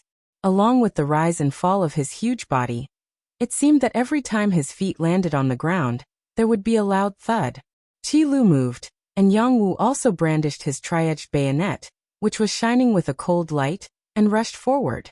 At this moment, the 6 Lung Feng elites behind him also pulled out their triangular bayonets and did the same. The 2 groups of people were like 2 whirlwinds that rapidly approached each other, stirring up clouds of dust on the sandy ground. Then the 2 sides collided like 2 mad bulls. The sound of weapons clashing could be heard. In the sedan, Xiao Yin's expression was somewhat nervous. She was the one who understood young master's strength the most among the girls. She had even seen the young master's elegant demeanor when he defeated Walla's army from the tower. However, it was the first time she saw a real battle with real swords and real spears. In the end, she was a woman. Fear was inevitable. The more afraid she was, the more she wanted to see what was going on. However, because of the dust, everything became unknown. 30 breaths of time passed. A minute passed. At this moment, the sound of someone falling to the ground could be heard. 2 minutes passed. The dust was still there, and the fierce battle cries were still incessant. The 4 Lung Feng elites beside the sedan had already taken out the Type 95 wrapped in black cloth from their backs. They loaded the bullets and opened the safety. They knew clearly that with their brother's strength, if they couldn't finish off the opponent in 2 minutes, it was enough to prove that the enemy was strong. Since it was a strong enemy, they naturally had to prepare for the worst. 3 minutes passed. 5 minutes passed. Finally, some figures retreated from the dust. At a closer look, there were exactly 7 figures that retreated. Yang Wu and the others retreated. Looking at the background behind them, they still looked like they would not fall. This also caused the prostitutes to cheer. However, the 4 Lung Feng elites guarding the sedan could clearly see that Yang Wu and the others were panting heavily. Their bodies were also shaking up and down rapidly. It was obvious that it was a fierce battle just now. As time passed, the dust finally settled. Looking at the battlefield, not even a third of the opponents were able to stand. Only Qi Lu and 3 big men didn't fall. Even so, the 4 of them were covered in blood. Their breaths were heavy, and they looked like they had exhausted all their strength. Their leader, Qi Lu, had a 2-centimeter bloody hole on his left arm. Blood was flowing out from it. However, this person stared at Yang Wu as if he didn't see it. The corner of his mouth twitched a few times before he spat out a sentence. "Kid, you're not bad. But I hope you can preserve your life. I, Third Master Qi, will come for you." After leaving these words behind, Qi Lu turned around and left. He didn't have the slightest bit of reluctance. He didn't even look at the dozen or so corpses on the ground. Seeing that Qi Lu was about to leave, the 4 Lung Feng elites behind him who had already loaded their guns asked in unison, "Fifth brother, do you need us to kill him?" "No need. His skills are not bad. It would be a pity to kill him like this. This kind of person should be a good whetstone." Yang Wu raised his left hand and made a gesture to stop shooting. His body moved slightly, and then his left leg half knelt on the ground. The other 6 Lung Feng elites quickly rushed over and protected Yang Wu in the middle. Each of them asked anxiously, "Fifth brother, are you all right?" Hee, the opponent is too tough. I was careless. After saying this, Yang Wu's body continued to lean backward. It was also at this time that everyone saw that the wound on his body was not only the one on his left leg. There was also a huge knife wound on his chest. Even his bones seemed to be exposed. In fact, the 6 Lung Feng elites who participated in the battle had more or less suffered some injuries. It was just that they weren't that serious. Seeing that Yang Wu had fainted on the ground, they cried out in alarm and lifted him up before quickly retreating. At this moment, the sound of running footsteps could be heard. It was the other Lung Feng elites who had received the signal and rushed over. The morning assembly was over. On the way back from the palace to their respective manors, they could clearly see that the number of prostitutes on both sides of the street had decreased significantly. Each of them had a solemn expression as they sent people to inquire about the situation. Soon the news came back. It turned out that the Duke of Loyalty had bought a lot of people. In the news, the servants of the Duke of Loyalty had fought a huge battle with Third Master Chi of Blackwell Street. Both sides had suffered heavy losses. Naturally, all of the officials knew that Yang Chendong had resolved the side effects of conscription in the capital. Of all the officials in the court, only this person dared to do such a thing so brazenly. He wasn't afraid that Shi Heng and the Bureau of Military Personnel would find trouble with him. Yang Chendong was young, but he had already become a duke. This was where his advantage lay. A person could be impulsive at such a young age. It seemed that it was normal for such a person to do anything. In addition, he had performed meritorious deeds and possessed great wealth. This made many people wary of him. Such a person dared to openly take in those women who couldn't survive. It was easy for others to take his actions for granted. There were even some righteous and impartial officials who praised Yang Chendong's actions in their hearts. However, there were also some officials who thought that the Duke of Loyalty was trying to buy people's hearts. Perhaps there were some things that they couldn't do, but they didn't want others to do it. Otherwise, whoever did it would be his enemy. It was precisely this group of people who harbored hatred in their hearts, but they couldn't do anything. After all, this person had performed great meritorious deeds for the court. If they had to calculate it seriously, perhaps even the emperor owed him a great favor. In addition, he had a marriage alliance with the Minister of Rights, Hu Shao. How could such a person be so easy to deal with? It was precisely because they couldn't do anything that they secretly praised the Duke of Loyalty in their hearts when they heard that he had fought with Third Master Chi of Blackwell Street. They even thought that this time, the Duke of Loyalty had kicked a stone and was going to suffer a little. Therefore, Blackwell Street, which no one wanted to provoke and was afraid of trouble, became the focus of all the officials. This was especially so for Commander Shi Heng. After hearing the news from his subordinate, he even clapped his hands in delight. Good. Blackwell Street is a stubborn rock and also a dirty puddle. Whoever encounters it will be in trouble. This Duke of Loyalty actually provoked them. There will be a good show to watch. How about this? Send someone to keep an eye on that place. I want to see whether boss who is more powerful, or this Duke of Loyalty who is not afraid of death can take advantage of it. After saying this to his subordinate, Shi Heng seemed to still feel unsatisfied. As if he had thought of something, he suddenly stood up and said to his personal guard, "Make the arrangements. Marquis wants to enter the palace to meet the emperor." At this time, Shi Heng was like a fly that had seen a cracked egg. He was full of fighting spirit. However, what he didn't expect was that he wasn't the only one who received the news to enter the palace to meet the emperor. The Minister of War, Yi Ming, also heard the news after returning home and hurried to the palace. The two met in front of the palace gate. When they saw each other, they were first stunned, then burst into laughter. At this moment, it was as if they had seen through each other's thoughts.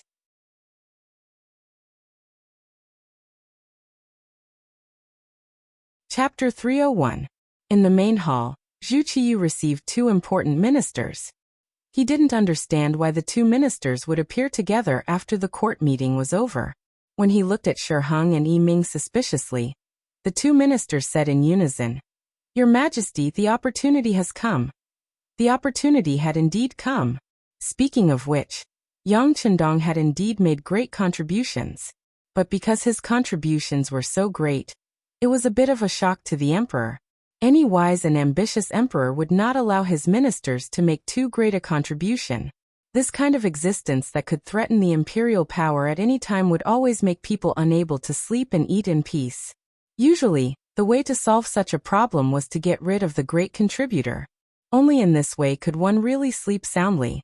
But unfortunately, under the chaotic situation, he couldn't find a way to get rid of Yang Qindong. He didn't even have a valid reason to do this.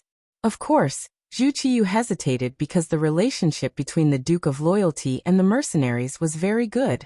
Once the attack failed, the consequences would be unimaginable. Shi Heng and Yi Ming had naturally seen through Zhu Qiyu's thoughts. But they were also at their wits' end, so they had been waiting for an opportunity. Everyone would make mistakes. As long as they kept an eye on it, they wouldn't have to worry about not finding a way to solve the problem. But they didn't expect the opportunity to come so soon. Yang Qindong had offended Blackwell Street and Boss Hu, a person they usually didn't want to offend. Boss Hu was powerful because he dared to risk his life, and had many subordinates who dared to risk their lives. Unless you could kill such a person with a stick, there would be endless trouble in the future. They would probably live under terrible pressure every day. How could Yang Qindong not be the same? With the mercenaries protecting him, if they couldn't kill him, who knew what kind of evil consequences would appear? This was also why everyone tolerated Yang Qindong even though they knew that he sometimes ignored the imperial power.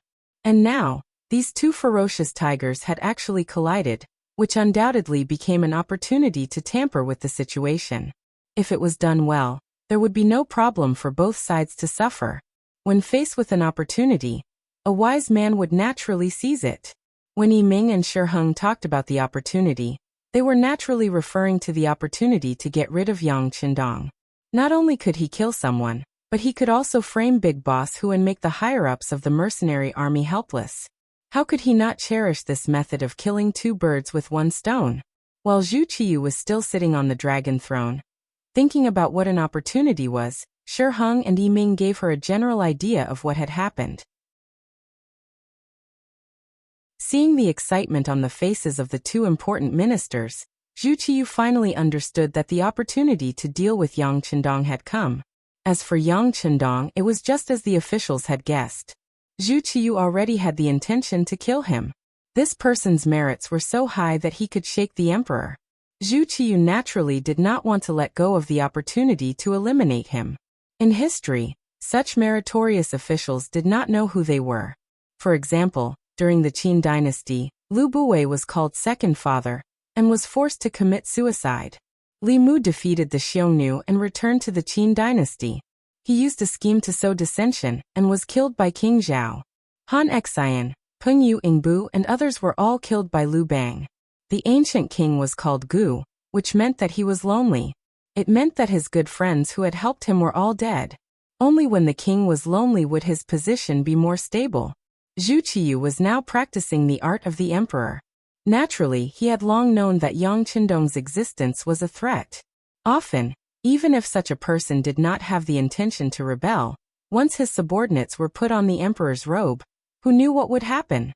It was only because of the existence of the mercenary army, and in order to stabilize the overall situation, and consolidate the imperial power that Zhu Qiyu did not act rashly.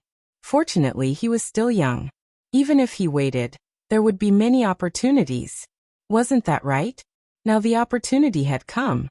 Zhu Qiyu, who was happy and even a little excited, did show the face of an emperor perfectly. After hearing the general idea of Shi Heng and Yi Ming, he coughed and said, "I didn't rest well yesterday and am very tired now. If there is anything, just discuss it with Minister Jin. I trust you." After saying these words, Zhu Qiyu turned around and left. His final decision was to trust them. In response, Shi Heng and Yi Ming looked at each other and said respectfully, "Farewell, Your Majesty. Long live, long live." Zhu Qiyu left, leaving behind his trusted aide Jining. This was a clear indication of his attitude. That was, you can kill him. You can do as you see fit. As for how you do it and how you do it, it has nothing to do with me. Drawing a clear line in the sand in advance, once there was a problem, he could retreat freely. It was a good plan. Shi Heng, Yi Ming, and Jining naturally saw this. But who was the emperor?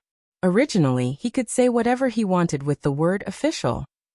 Jining and the other two were left in the hall. The beardless eunuch smiled and said, "Sirs, please come to my side hall. It's windy and quiet there." By windy and quiet he meant safer. Shi Heng and Yi Ming, who understood, smiled and agreed. Then the three of them left the hall. In the depths of Blackwell Street, in a dirty and messy courtyard. From afar, this place did not seem to be any different from other places. But in reality, this was one of the lairs of the Blackwater Gang's boss, Hu Huaihai. It was said that a crafty rabbit had 3 burrows. Hu Huaihai indeed had 5 similar courtyards. Every courtyard was as ordinary as this, but very few people knew that there were secret passageways under these inconspicuous courtyards that led directly to the forest outside the city. It took a lot of effort to dig this tunnel. In the end, the workers who dug the tunnel and were paid a lot of money were all buried, making this tunnel even more unknown. Killing and robbing and being righteous were the 2 personalities of Hu Huaihai. To outsiders he would stop at nothing. Vicious and merciless was not enough to describe him. Because of this, there was no one in Blackwell Street who did not fear the boss Hu Huaihai. Some people even called him King of Hell Hu in private. To his own people, he was generous and forthright. If you encountered any difficulties or had any requests, he would definitely help if he could. When such a reputation spread, many people came to join him, and eventually became his subordinates. With these 2 methods, Hu Huaihai really made people angry and hateful. But to be able to establish a foothold in Blackwell Street, which was a paradise for gangsters and even a sanctuary for murderers, and become the biggest force, it was not only because Hu Huaihai's methods were extraordinary, but also because he had 2 very loyal brothers, the second brother Wu Yong and the third brother Qi Lu. Qi Lu's knife skills were powerful. This could be seen from the fact that he was slightly better than Yang Wu. Wu Yong was even more powerful. Not only was his skill not inferior to Qi Lu, but his brain was also better. Many times, when Hu Huaihai as the boss made important decisions, his opinion was the most important. At this time, in this ordinary small courtyard, Hu Huaihai was looking at Qi Lu, whose left arm had been bandaged, with concern. He said, "Third brother, how is your arm? What did the doctor say?" "Big brother, it's fine. It won't be long before brother can be lively again." Qi Lu's expression was calm, but the light of anger in his eyes was flickering. It could be seen that the injury was not as simple and easy as he said. The tri-edge bayonet was a very powerful weapon. In the future, even the United Nations banned it. It could be seen that its lethality was huge. After being stabbed by Yang Wu, blood kept flowing out, forcing Qi Lu to stop and return. Fortunately, there was an excellent wound medicine here. In addition, the injury was not a vital part, so the bleeding finally stopped. But the doctor also said that even if the arm was healed, it would not be as flexible as before. Thinking that half of his good left arm was crippled, how could Qi Lu not be angry? Just when Hu Huaihai asked, he said with a face full of hatred, "Big brother, this time brother suffered a loss because of this weapon. No matter what, I have to take revenge. Otherwise, how can I have a foothold in the world in the future? That's natural. Since brother was bullied, big brother naturally has to take revenge. Second brother, tell me, what should we do?" Hu Huaihai replied magnanimously. Then his gaze fell on the second brother, Wu Yong, who had been thinking with his eyes closed. Wu Yong, who was known as the military advisor, slowly opened his eyes after Hu Huaihai asked the question. Then he gently shook his head and said, "Big brother, third brother, I'm afraid this matter is not easy to handle." "What's not easy to handle?" "We'll just take advantage of his unpreparedness and kill him," Qi Lu, who had suffered a loss, said with a voice full of emotion. "That's right. What's not easy to handle? Could it be that our Blackwater gang is afraid of an official who only has a title and no real power?" Hu Huaihai said disapprovingly. Hearing the analysis of big brother and third brother, Wu Yong's face showed a trace of bitterness. This loyal duke is not someone without real power. Although he does not have any real position, he is protected by the world's most elite mercenaries. You know about the mercenaries, right? It's said that they have an advanced firearm that can easily take a person's life from 100 feet away. It's not good to provoke them. It's just firearms. Don't the Ming army have plenty of them? But in third brother's opinion, the firearms camp is just SOSO. They didn't provoke us, but since they provoked us, we'll definitely teach them a lesson. Qi Lu, who had a bad temper, heard the words firearms and said without thinking, "That's not true. The firearms of these mercenaries cannot be compared to the firearms of the Ming army's firearms camp. I heard that the firearms in their hands are more accurate, and can even fire continuously. It's not easy to deal with them." Moreover, from what third brother said, he brought more than 10 experts, but in the end he only brought back 3. They didn't even leave behind a single life, and this was because they didn't use firearms. Even their martial arts are so good. This kind of opponent cannot be underestimated.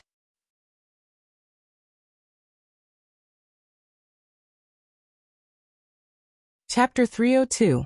Wu Yong kept explaining. However, when he said the last sentence, Wu Huaihai's eyes lit up after hearing it.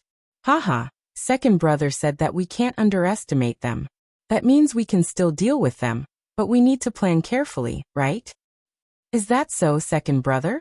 Hearing that there was still a way, Qi Lu couldn't help but be interested. Yes, we need to plan wisely. How about this? Give me 2 days to investigate the other party's background. Wu Yong nodded. He had a feeling that this great Ming Empire's loyal duke, who had just reached 20 years of age, would not be easy to deal with. However, even though Old Third had suffered a loss, if they just admitted it like this, then how could the Blackwater gang be looked up to in the future? How could they have a foothold? In other words, they had to make a move. It was just a matter of how they did it. In short, when facing such an opponent, they either didn't make a move, or if they did, they would make a move. They definitely couldn't give them a chance to counterattack. Young family manner. Yang Wu was actually carried back. This matter instantly alarmed Yang Qindong, who was teaching students at the Yang Family Academy. When he strode into the courtyard, he saw Tiger's man and the others standing there angrily. He asked in a deep voice, "Who can tell me what's going on?" "Sixth young master, it's like this." 2 people who were responsible for protecting Qiao Yin's safety stood up. With one person taking the lead and the other supplementing, they recounted the scene that happened in Laoshan Street today in detail. Just as the 2 brothers finished speaking, a doctor walked out of the room. He was instantly surrounded by people. Yang Qindong was no longer as calm as before. His expression was somewhat anxious.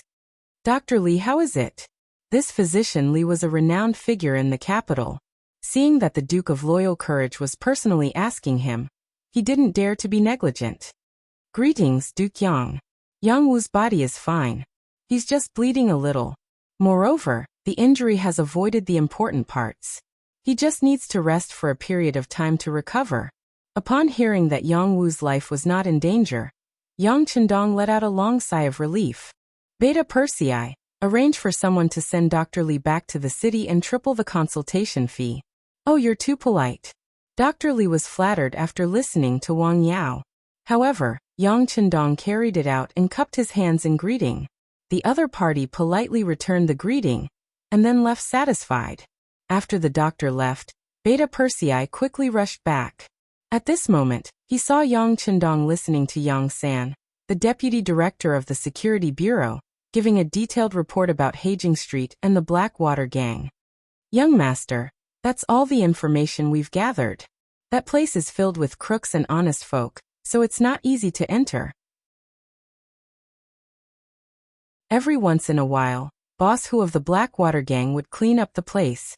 There was one time when our informant almost didn't make it out alive."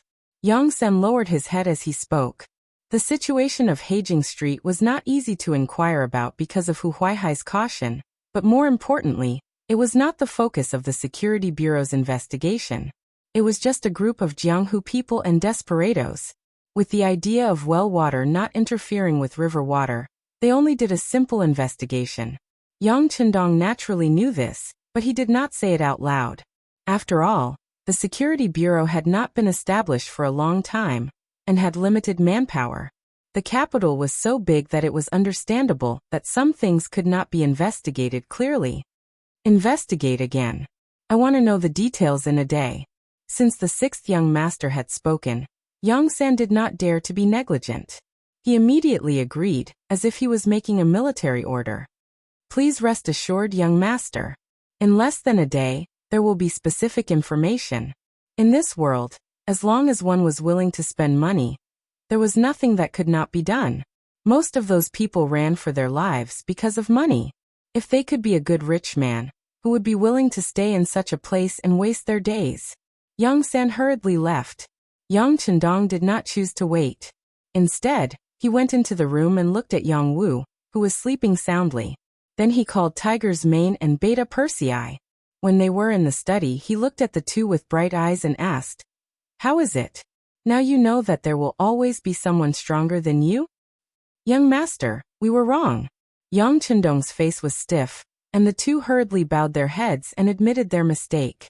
The reason why they were wrong was because they had disobeyed Yang Chendong's orders. According to the sixth young master's criticism, a gentleman should not stand under a dangerous wall. If they felt that things were dangerous, they should leave as soon as possible. If they had to make a move, they could have used guns instead of showing off their courage. If today's matter had been solved with guns, Yang Wu would not have been injured at all. But he insisted on competing with others in martial arts, which led to such a result. This was naturally taught by Tiger's Mane and Beta Persei. They taught him that it was difficult to find an opponent, that he should be defeated alone, and that when he met a person from the martial arts world, he should use the martial arts world's way to solve it. What was the result? He had almost lost his life. According to the two Lung Feng's words, if they had not used a sharp weapon like the 3 bayonets, it was likely that Yang Wu would have been carried back as a corpse. The so-called rules were not ironclad rules. They almost lost their brothers' lives. It was no wonder that Yang Chendong would make things difficult for them. It's good that you know your mistakes. The two of you will each lose a month's salary. Also, all your subordinates who always talk about the rules of the martial arts world will be treated the same. If there is anyone else who is not satisfied, let him come find me. This young master will shoot him. It's better than one day he will become a ghost under someone else's knife. Yang Chendong's voice was not loud, but it was like a thunderclap in Tiger's Mane and Beta Persei's ears. The two of them kept nodding their heads and admitting their mistakes. After a while, it seemed that Yang Chendong's anger had subsided a little. Beta Persei took the initiative to say, "Young master, this time we suffered a loss. We can't just let it go like this." "Yes, young master. This Blackwater gang is not a good thing to begin with. It's better to just destroy it." Tiger's Mane also chimed in. "Of course we can't just let it go like this. It's just that they have existed for so many years and the government can't do anything about them. If we want to move against them, we need to plan. If we act rashly, we won't be able to take down all the enemies. That will only cause endless trouble in the future." Yang Chendong nodded. Of course, he would not let any of his enemies go. But since he was going to make a move, he had to hit them with one blow. He absolutely could not leave any hidden dangers for himself. On this point, Yang Chendong and Wu Yang's thoughts coincided. At the same time, both sides sent people to inquire about each other's background. Outside of the two sides, another group of people also appeared. That was Yiming's coachman, who was also one of his bodyguards. Yiming used to work in the military and had experience working at the grassroots level. That was how he got to know the Ministry of War and climbed up step by step. It was at that time that he came into contact with some of the people in the martial arts world and gave some favors to them, allowing them to work for him. This coachman was one of them. His surname was Shi Tao, and he used to have some fame in the martial arts world. His skills were also not bad. However, because this person had always been low-key and considered himself a coachman, protecting Yiming, not many people knew him. This time, he was sent out to deal with the Blackwater gang, who seemed to be from the martial arts world. Shi Tao first left the residence, then went to the streets. After making many turns, he changed into a martial arts person's attire and entered Haging Street, where he met the third master of the Blackwater gang, Qi Lu. Compared to his eldest brother, who was low-key and even somewhat secretive, Qi Lu was much more flamboyant. Even on the streets of Haging Street, he was often seen. Through this person, Shi Tao told him the purpose of his visit, and hinted that he had a way to deal with the Duke of Loyalty. regarding this unfamiliar person. If it was any other time, Qilu naturally wouldn't have introduced him. But yesterday, just as he was discussing with his eldest brother and second brother about how to deal with this person, someone delivered himself to their door. Whether it was an enemy or a friend, he still needed to meet him. Thus, he brought Shirtao to Hu Huaihai's other resting place. Coincidentally, his second brother Wu Yong was also there, so the four of them met. According to Shirtao, he was someone who couldn't stand the Duke of Loyalty's actions. After hearing about what happened in Laoshan Street yesterday, his master decided to lend him a helping hand. He promised to think of a way to transfer away the Duke of Loyalty's elites, giving the Blackwater gang a chance to deal a fatal blow. He clearly stated the purpose of his visit, but when it came to who his master was, he closed his mouth and didn't say anything. It seemed that he wouldn't say a word more. Regarding this, the skeptical Hu Huaihai didn't agree to anything on the spot. Instead, he had someone arrange for Shirtao to rest first, saying that he and the others would discuss it and give an answer. After Shirtao left and there was no one else around, Hu Huaihai asked Wu Yong about this matter. Second brother, what do you think of this person? Big brother, whether he is an enemy or a friend, whether he is a friend or not. If he is a spy sent by the Duke of Loyalty, as long as we do it well and guide him well, we can also use him. On the other hand, if he is someone who came to help us, then he can be a big help. Wu Yong's analysis was thorough. Looking at his meaning, no matter who Shirtao was since he came, he had to be used by him. That's right. Hu Huaihai nodded in agreement. Then he thought of something and asked, that's right, second brother, how is your investigation of the Duke of Loyalty?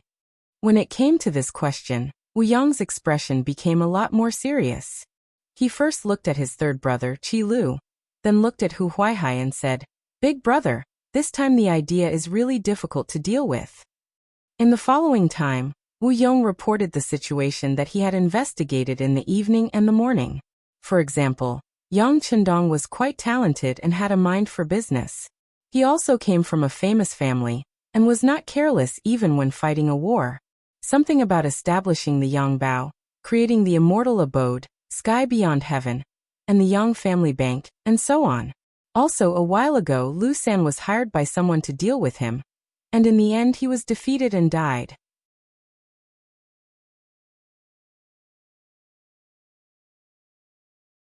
Chapter 303. Previously, the Blackwater gang focused their attention on Heijing Street. In their eyes, this was their territory. If one had to describe it, it could even be regarded as a country within a country. Therefore, they didn't pay much attention to the outside world. They only knew that the Great Ming Dynasty had a young Dong Shuai and a loyal and courageous duke. But even if he was an official, he had nothing to do with them. There didn't seem to be any boundaries between the two sides. Even if they couldn't be seen in public, they wouldn't have any interactions with him. However, due to the fact that they were trying to snatch people from each other, they actually got into a fight. Subsequently, they even suffered quite a bit. Now the entire city knew about this. Unless the Blackwater gang didn't plan to stay in the capital anymore, they had to get back their face. Thus, he began to investigate this person. However, the more he knew, the more shocked Wu Yong was. When he told this to his eldest brother and third brother, he had a serious expression on his face. Oh, in that case, he is indeed a capable person. Hu Huaihai's expression became incomparably dignified after hearing this. He had thought before that if it was an official, it wouldn't be difficult to deal with him in his own way. On the other hand, if it was a person from the Jianghu, it wouldn't be difficult to deal with him according to the rules of the Jianghu. But now he heard that this person had power, money, influence, and even people. It was very difficult to deal with him. Especially when Wu Yong had mentioned the mercenaries. He had heard of this name before. After all, when the Walla army attacked the city, it was the mercenaries who drove them away. It was said that there were only a few hundred of them, but they managed to drive away the tens of thousands of Walla elite cavalry. At least the Blackwater gang couldn't do such a thing. If the mercenaries were to target him this time, what were his chances of winning? Hu Huaihai was still silent. At the side, the outspoken and grumpy Qilu said, "Why do you care so much? We are earthen pots, and he is porcelain. Could it be that he really wants to go head-to-head with us?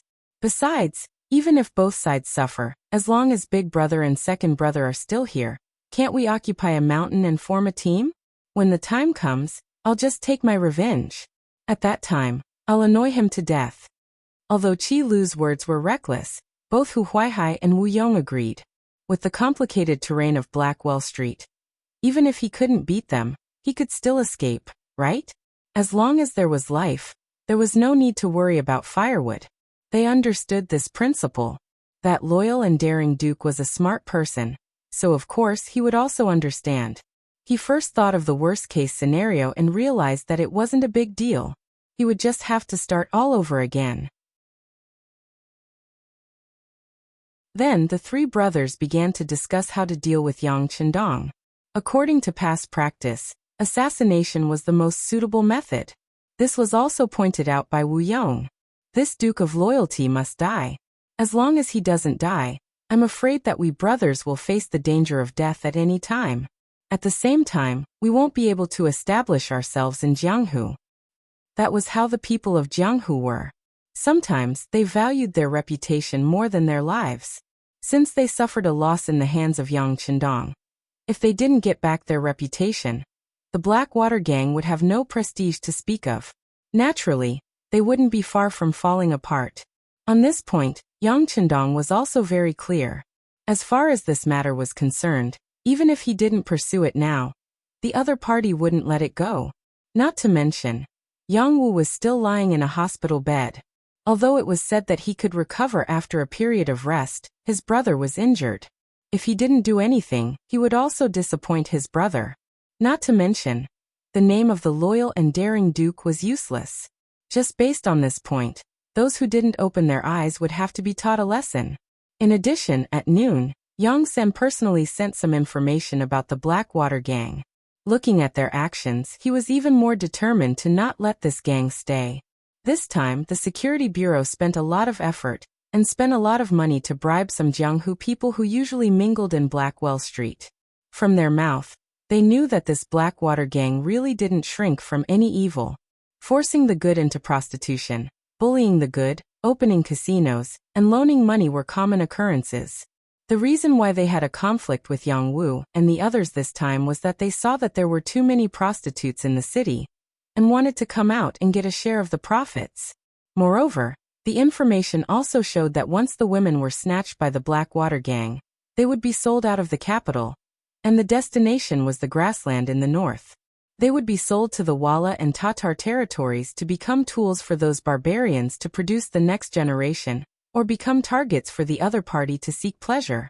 Whether it was in the previous life or this life, if there was one person that Yang Chendong hated the most in his heart, it was undoubtedly the traitors. This kind of person had no ruler, no father, no country, and no home. For the sake of profit, they could really sell anything. Such a person was even worse than pigs and dogs. The way the Blackwater gang did things was no different from the traitors. Although the Great Ming and the Walla had stopped fighting, and under Yang Chendong's urging, the two sides had even started to trade, all of this was just a delaying tactic. It was to leave enough time for them to rear a fat sheep and slaughter it in one fell swoop. But the Blackwater gang's actions were clearly to help the other side grow stronger. Had they ever thought about how many people the women would bring to the other side in a decade or so once they entered the grassland? And how many Han people would die under the iron hooves of these foreign men? When he thought of this, Yang Chendong was so angry that he couldn't vent his anger. In his heart, he had already made up his mind to deal with them. How about this? Go and arrange something. Remember, it has to be a big deal. Yang Chendong whispered a few orders into Yang San's ear. Hearing this, the deputy chief of the Security Bureau, who was actually the manager, nodded repeatedly. The immortal abode of the capital. Ever since it was built and opened for business, it had been very prosperous. Apart from the disturbance caused by the Japanese envoy a while ago, which caused a certain loss in business, it had always been difficult to find a table. Now that the Japanese army had suddenly landed in the Tianjin garrison and attacked the Great Ming's army, the Duke of Loyalty was able to extricate himself from this matter, and the business here continued to flourish. Because of the prosperity, and because the customers were all high-ranking officials and nobles, the security here had always been excellent.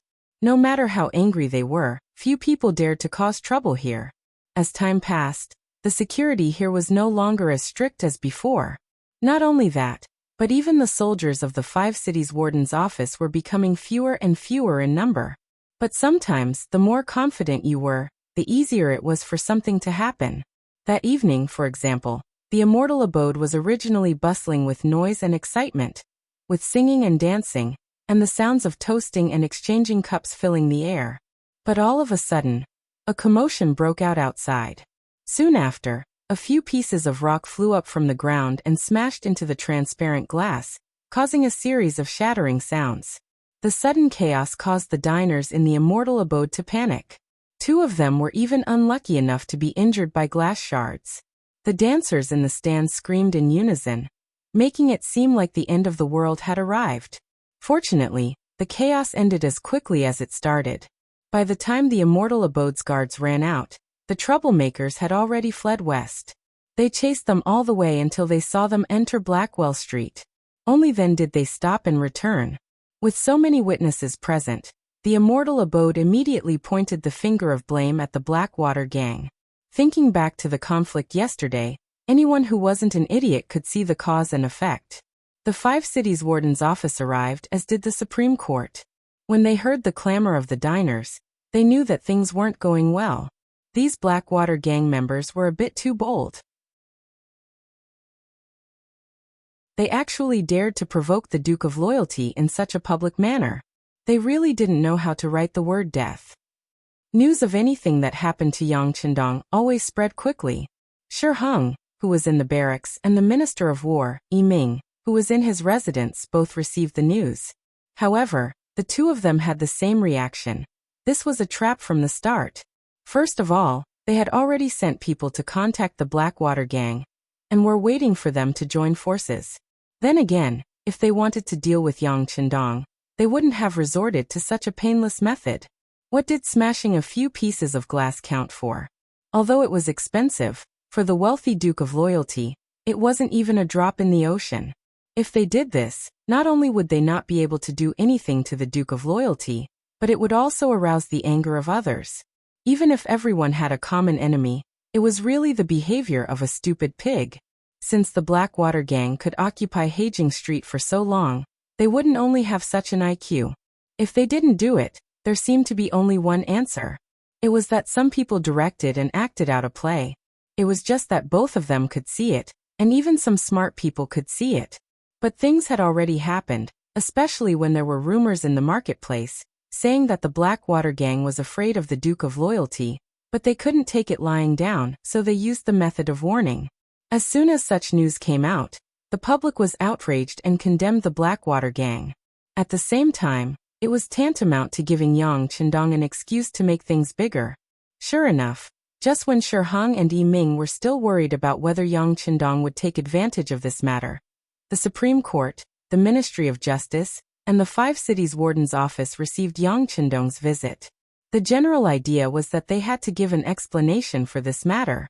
Even the Ministry of Revenue received Yang Chendong's visit. The general idea was that if the government couldn't guarantee the lawful rights and interests of merchants, was there any need to pay the business tax? This was the Duke of Loyalty, the leader of the merchants of the capital. Although there was no rule that said that all merchants would listen to him, if he raised the issue of whether the business tax should be paid or not, then he would definitely have many supporters. After receiving Yang Chendong's visit, the Yamans didn't dare to be careless and reported the matter to the imperial palace. The chief eunuch, Jining, didn't know whether to laugh or cry when he saw these memorials, but he inwardly praised Yang Chendong's method of diverting disaster. He knew that he had no choice but to take care of the Blackwater gang. It was at this moment that Shi Heng and Yi Ming entered the palace and found Jining. But to everyone's surprise, the 2 of them had faint excitement on their faces. Eunuch Jin, we've received news that they've decided to go all out. Our chance has come.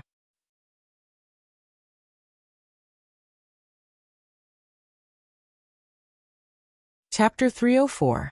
Because of yesterday's incident, Wu Yong had sent people to keep an eye on Yang Chendong's properties, hoping to find some weak link. It was at this time that someone threw rocks at the immortal abode. When his subordinates reported this, his expression changed. He knew that the other party was looking for an excuse to make a move. After all, yesterday's incident was a personal grudge between Yang Qindong and the Blackwater gang. If he mobilized people to cause trouble because of this, it would be the same as giving some people an excuse. This was the crux of the matter. Previously, Wu Yong had been wondering what kind of method the Duke of Loyalty would use to deal with him, but the other party had quickly given him an answer. What could he do if the other party used an obvious scheme to deal with him? He couldn't possibly take the initiative to go to the authorities and say that the matter wasn't his doing. In that case, he would probably be immediately arrested. While praising the Duke of Loyalty's vicious plan, Wu Yong found his big brother and third brother and called over Shi Tao. He said that he was willing to cooperate and asked that they give them a chance to fight. Of course, the Blackwater gang had another choice, and that was to give up on their current territory and leave the capital. This way, they might be able to preserve their lives, but their reputation in the Jianghu would naturally be lost. Those who bullied the weak and feared the strong would find it difficult to survive anywhere. In other words, even if they left, they couldn't just leave in such a muddled manner. There was only one path in front of them, and that was to wrestle with this bold and loyal duke. If they left when they were no match for him, at least others wouldn't look down on them so much.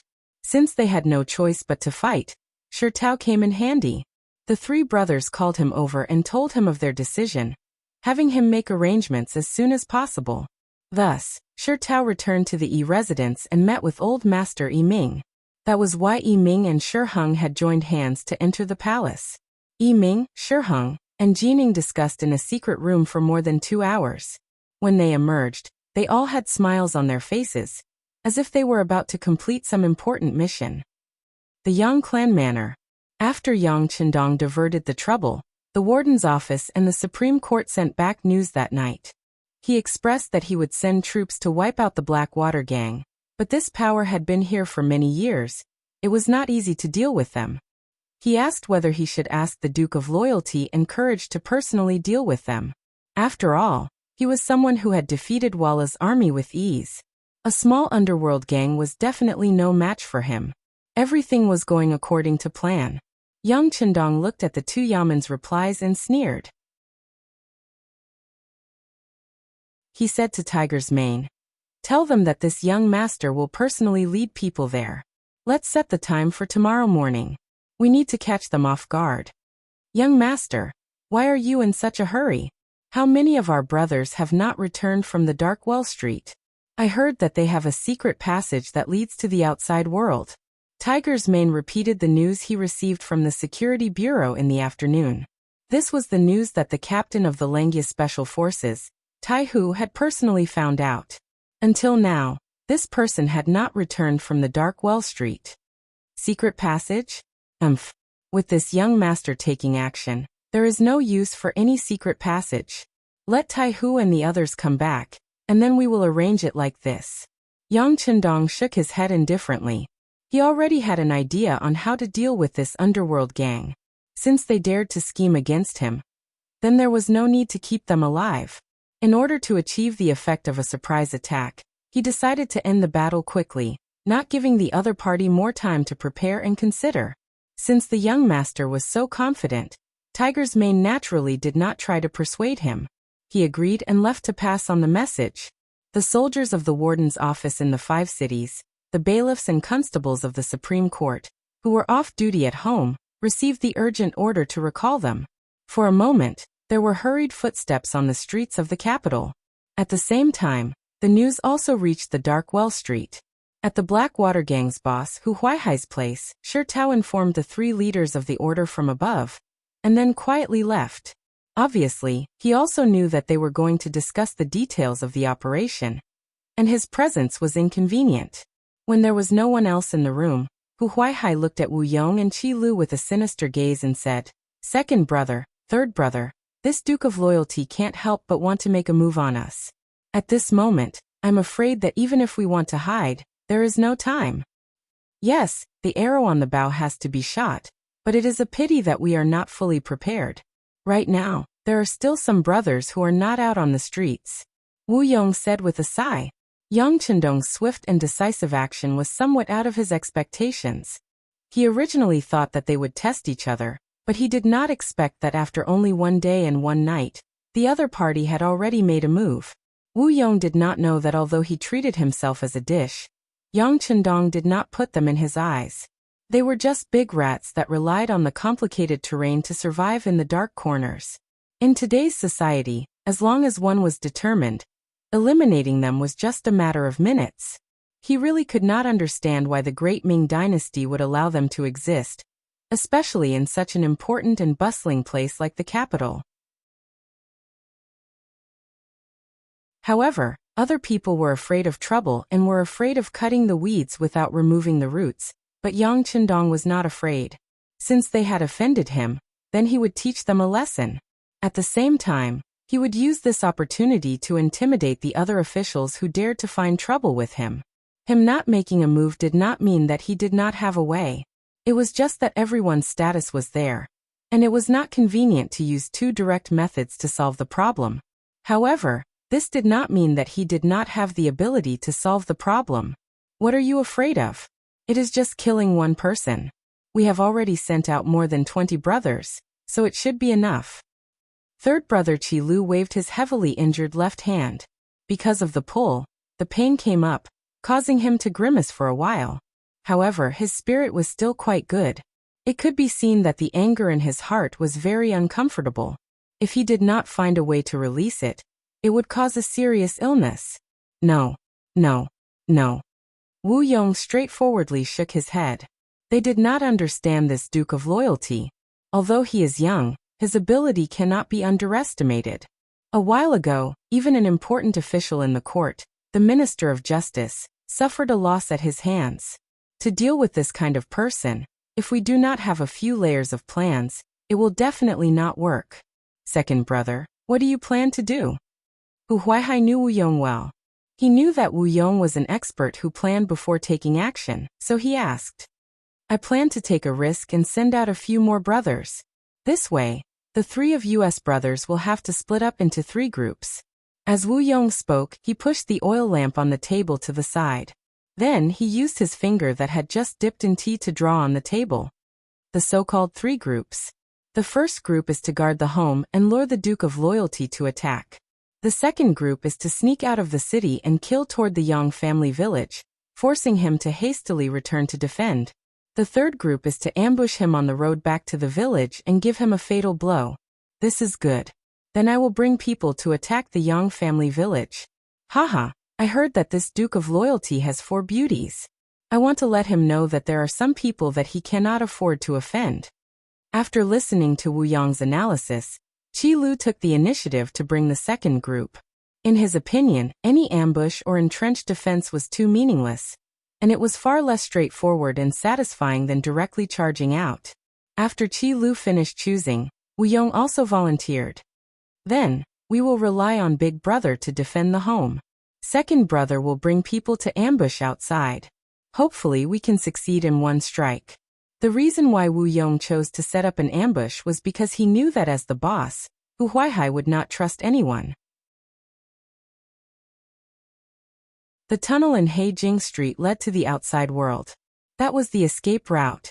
In other words, it was the safest to stay here. As expected, when Wu Yong took the initiative to set up an ambush, Hu Huaihai's face, which was originally very serious, flashed with satisfaction. Since the 2 brothers were so tactful, he did not have to waste his breath. He immediately nodded and said, Then we will do as the 2 brothers said. This time, we will not let him return. Yes, he will not be able to return. The night was getting darker, but at this time, the Yang family manor was brightly lit, especially when a sharp whistle suddenly sounded above the Yang Family Academy's dormitory. Nearly 50 students who had entered a state of rest hurriedly got up. The all-round development of morality, intelligence, physique, beauty, and labor was not just a matter of words. It was put into practice. Even an emergency gathering like this was one of the subjects that they usually studied. When the hurried whistle sounded, all the students got up and put on their clothes as usual. When they came to the academy's courtyard, They saw the green-clothed mountain-head Yang Chendong looking at them with a serious face. Although he hadn't said anything yet, everyone's intuition told them that something important must have happened. Everyone's expression couldn't help but become much more dignified. After Tiger's Mane counted the number of people, he came to Yang Chendong and reported in a low voice. Reporting to young master, all the students have gathered. Everyone is here. No one is absent. With a wave of his hand, he had Tiger's Mane stand to the side. Yang Chendong took 3 steps forward, closing the distance between him and the students. Then he swept his gaze over them and said in a clear voice, "As a truly useful talent, not only do you have to be eloquent, but you also have to be able to walk the world, and be able to wield 1,000 pounds of weight with your arms. Today this young master will bring you all to see a true battlefield. You will see the weakness of human nature, and the cruelty of survival." As soon as he finished speaking, all the students' faces were filled with shock, followed by excitement and joy. As Yang Chendong's students, they naturally knew how powerful their teacher was. The great battle between the army god and the Walla was often played out in the immortal abode. Everyone could recite the plot of that battle by heart. The scene of Yang Chendong descending to the mortal world like a god, and killing the enemy with a wave of his hand had made them envious. They often wondered when they would have the opportunity to see it with their own eyes. Now an opportunity had presented itself. They could finally enter the battlefield, and they would be following the army god. How glorious would that be?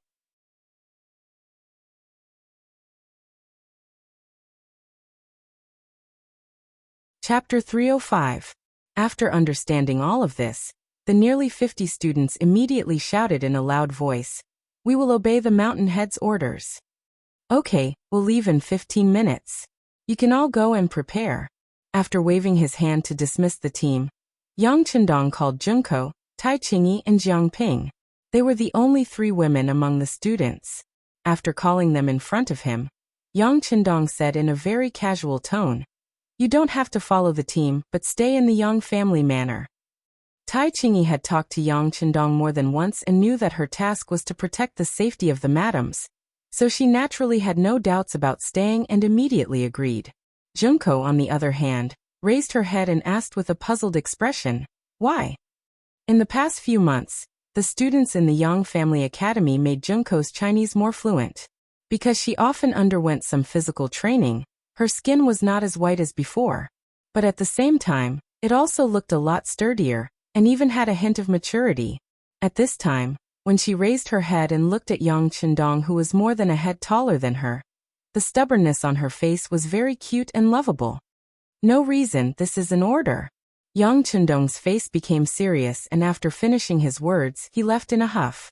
Without a satisfactory explanation, Junko's face was full of displeasure. But she couldn't say anything because as early as when she first entered the academy, Yang Chendong said that she had to obey orders and follow instructions.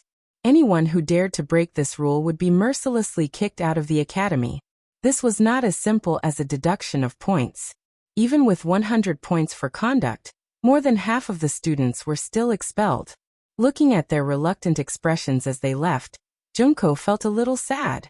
With these lessons learned, she didn't dare to disobey Yang Chendong's orders and be kicked out of the academy. Yang Chendong went to the 4th Battalion commander, Wu Sheng. "I'll give you 2 platoons to stay at home. Remember, no matter who it is, if they don't listen to the advice and want to enter the manor, there is no need to be polite. Just shoot them to death." Tiger's Mane. As soon as he finished speaking, Tiger's Mane appeared from the side and handed over a machine gun that weighed about 8 kilograms. Yang Chendong reached out and took it. After familiarizing himself with it for a while, he personally handed it to Wu Sheng. "This is the Type 9 machine gun for Squad 5. The gun is 840 millimeters long, the gun weighs 3.95 kilograms, the muzzle velocity is 970 meters per second, the caliber is 5.8 millimeters, the bullet capacity is 75 rounds, and the effective range is 800 m. I'll leave it to you for the time being. If a large number of enemies appear, wipe them out. Yes. Sweep his mother." Wu Sheng said with a face full of excitement. When he first joined the cold front, Yang Qindong said that there would be more advanced and more powerful machine guns in the future. They would be able to wipe out a large number of enemies in one shot. Once they started fighting, one person would be able to guard the main road and prevent the enemy from advancing. When he first heard about it, Wu Sheng was very excited. He had a strong body and was quite strong. He thought that this opportunity would be most suitable for him to use. Now his long-time dream had finally come true.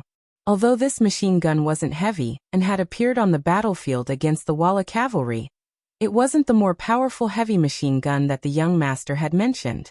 However, even if it was a light machine gun, being able to use it once was something to be proud of. In the future, he would have something to brag about in front of the other Cold Front members.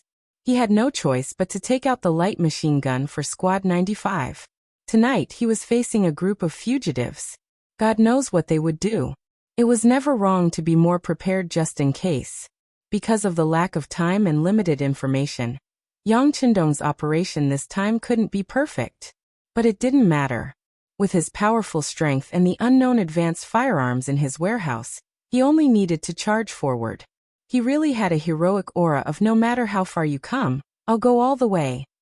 Leaving behind 2 squads of Cold Front members and 2 bases of ammunition, the Yang clan manor's defenses were raised by more than 1 level. Unless a large number of enemies charged at them with no regard for their lives, they were more than enough to deal with a few stragglers. While he was giving some instructions to Wu Sheng, the students had finished gathering. Yang Qindong led a platoon of Cold Front members and joined them. They left the Yang clan manor and headed toward the capital. In the inner courtyard of the Yang clan manor, Hu Yan, Xiaoyin, Lady Shui, Lady Xiang, and Yang Duo were all out of bed. Even though it was late at night, none of them were sleepy. As women, there was a limit to what they could do in such a situation. They could only pray in their hearts that their husband and brother would return safely.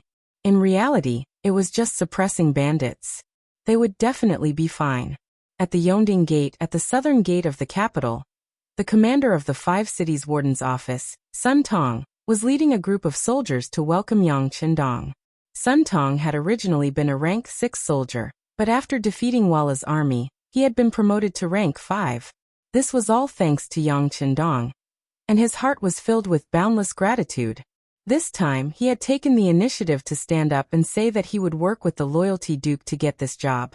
At the gate, Yang Qindong saw Sun Tong waiting for him and stepped forward with a smile. "You've worked hard." "It's not hard at all. Working with the Loyalty Duke reinvigorates my entire body," Sun Tong chuckled, revealing a row of white teeth beneath his tanned face. Sensing that Sun Tong was revealing his true feelings, Yang Qindong patted him on the shoulder. "Good. People made mistakes. For example, Sun Tong had betrayed Yang Qindong because he had secretly passed on the information to Jining. Fortunately, he had been able to return, and was determined to know which side he was on.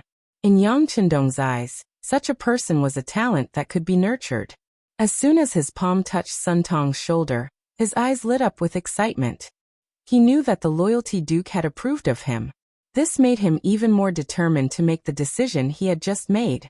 It had been said before that those who could become the commander of the 5 cities warden's office were all shrewd people.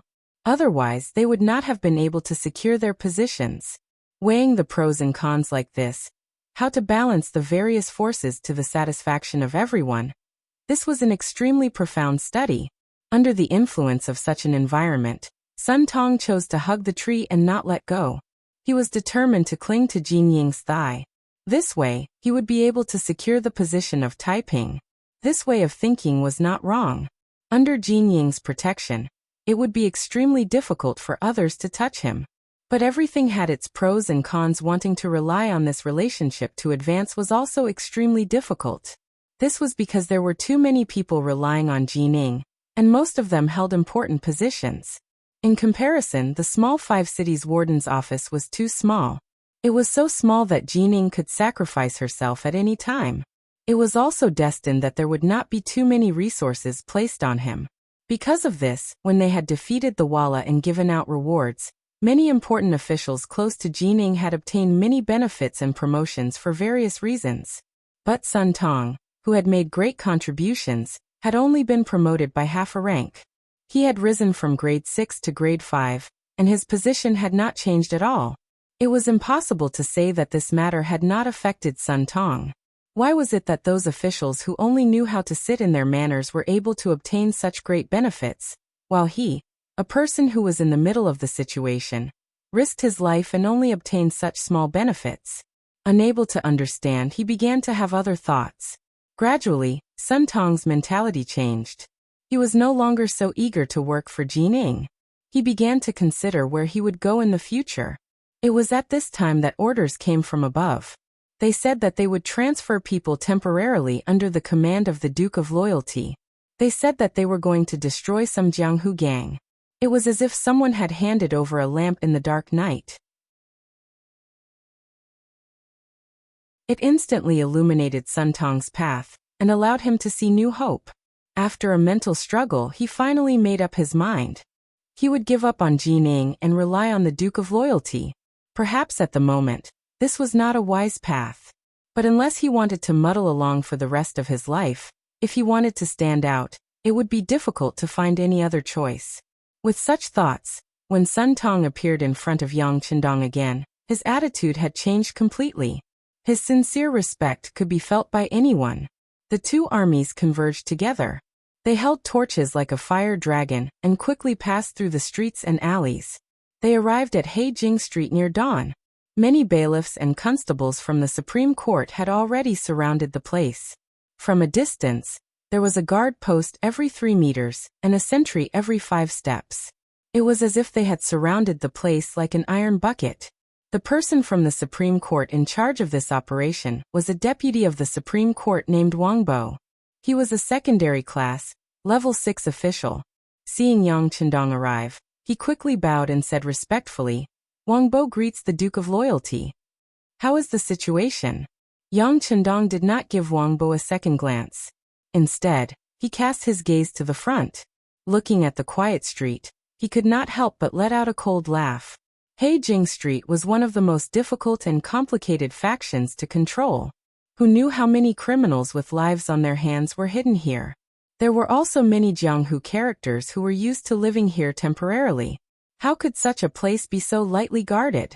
Even if it was before dawn, with an army surrounding it, it couldn't be that there wasn't even the slightest bit of movement. And now everything was so quiet, even more so than usual. This could only mean that the other party had long since known about this, and was already on guard. Replying to the Duke of Loyalty, "I have already sent people to surround this place, but..." Wang Bo seemed to want to say something but stopped.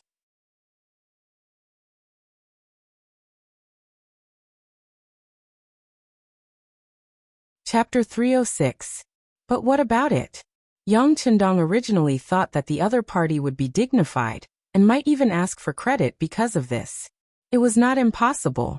Facing Yang Chendong's curiosity, Wang Bo seemed to hesitate for a moment, then said as if he had made up his mind.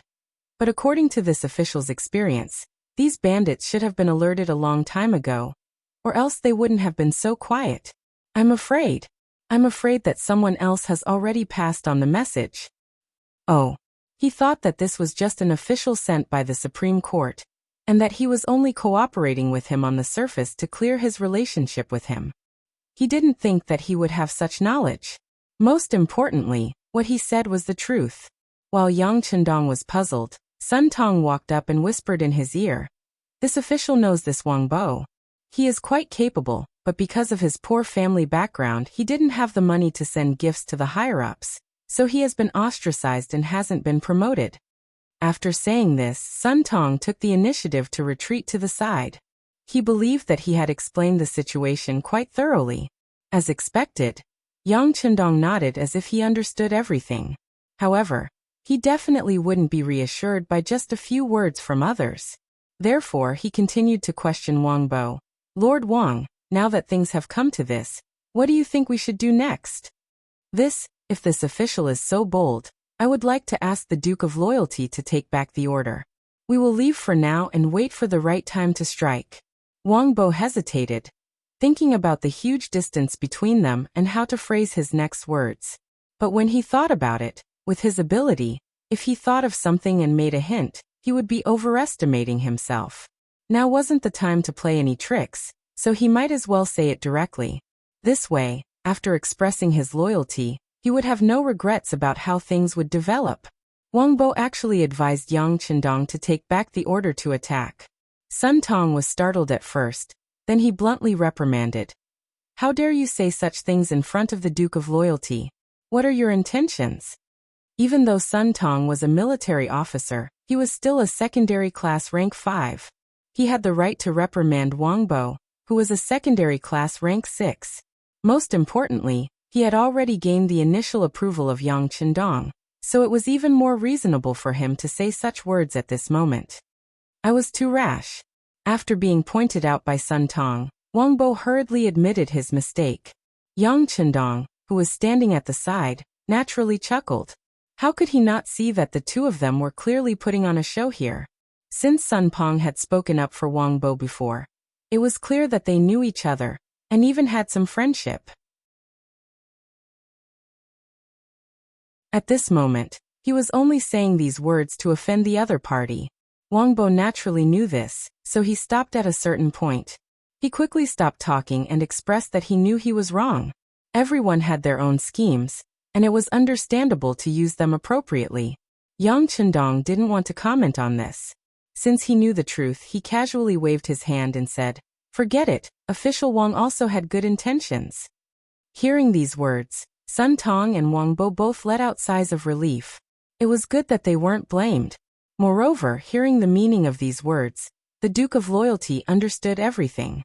Since it was like this, then the operation tonight could be cancelled. Thinking about it, it made sense. Originally, they were playing a sneak attack. Since the other party already knew of their movements and had made preparations in advance, there was already no meaning in talking about a sneak attack. Just as Sun Tong and Wang Bo were thinking about canceling tonight's operation and returning without any results, Yang Qindong said with an extremely calm tone, "The other party is a bandit, we are officials. Since it is like this, how can officials be afraid of bandits? Since we have come, who cares if they have made preparations or not? This time, we can't just go back like this. Pass down the order for everyone to make preparations. We will attack in an hour." Even though he knew this, he still acted as usual. Yang Qindong's actions and decision made Sun Tong and Wang Bo both stunned. The two opened their mouths wide and wanted to say something. For example, if the enemy had received the news, would they have already left through the secret passage? If they killed their way in step by step, what was the use? Apart from losing the lives of some of their brothers, was there no other use? Or was the Duke of Loyalty also fishing for fame and didn't want to do anything with the Blackwater gang?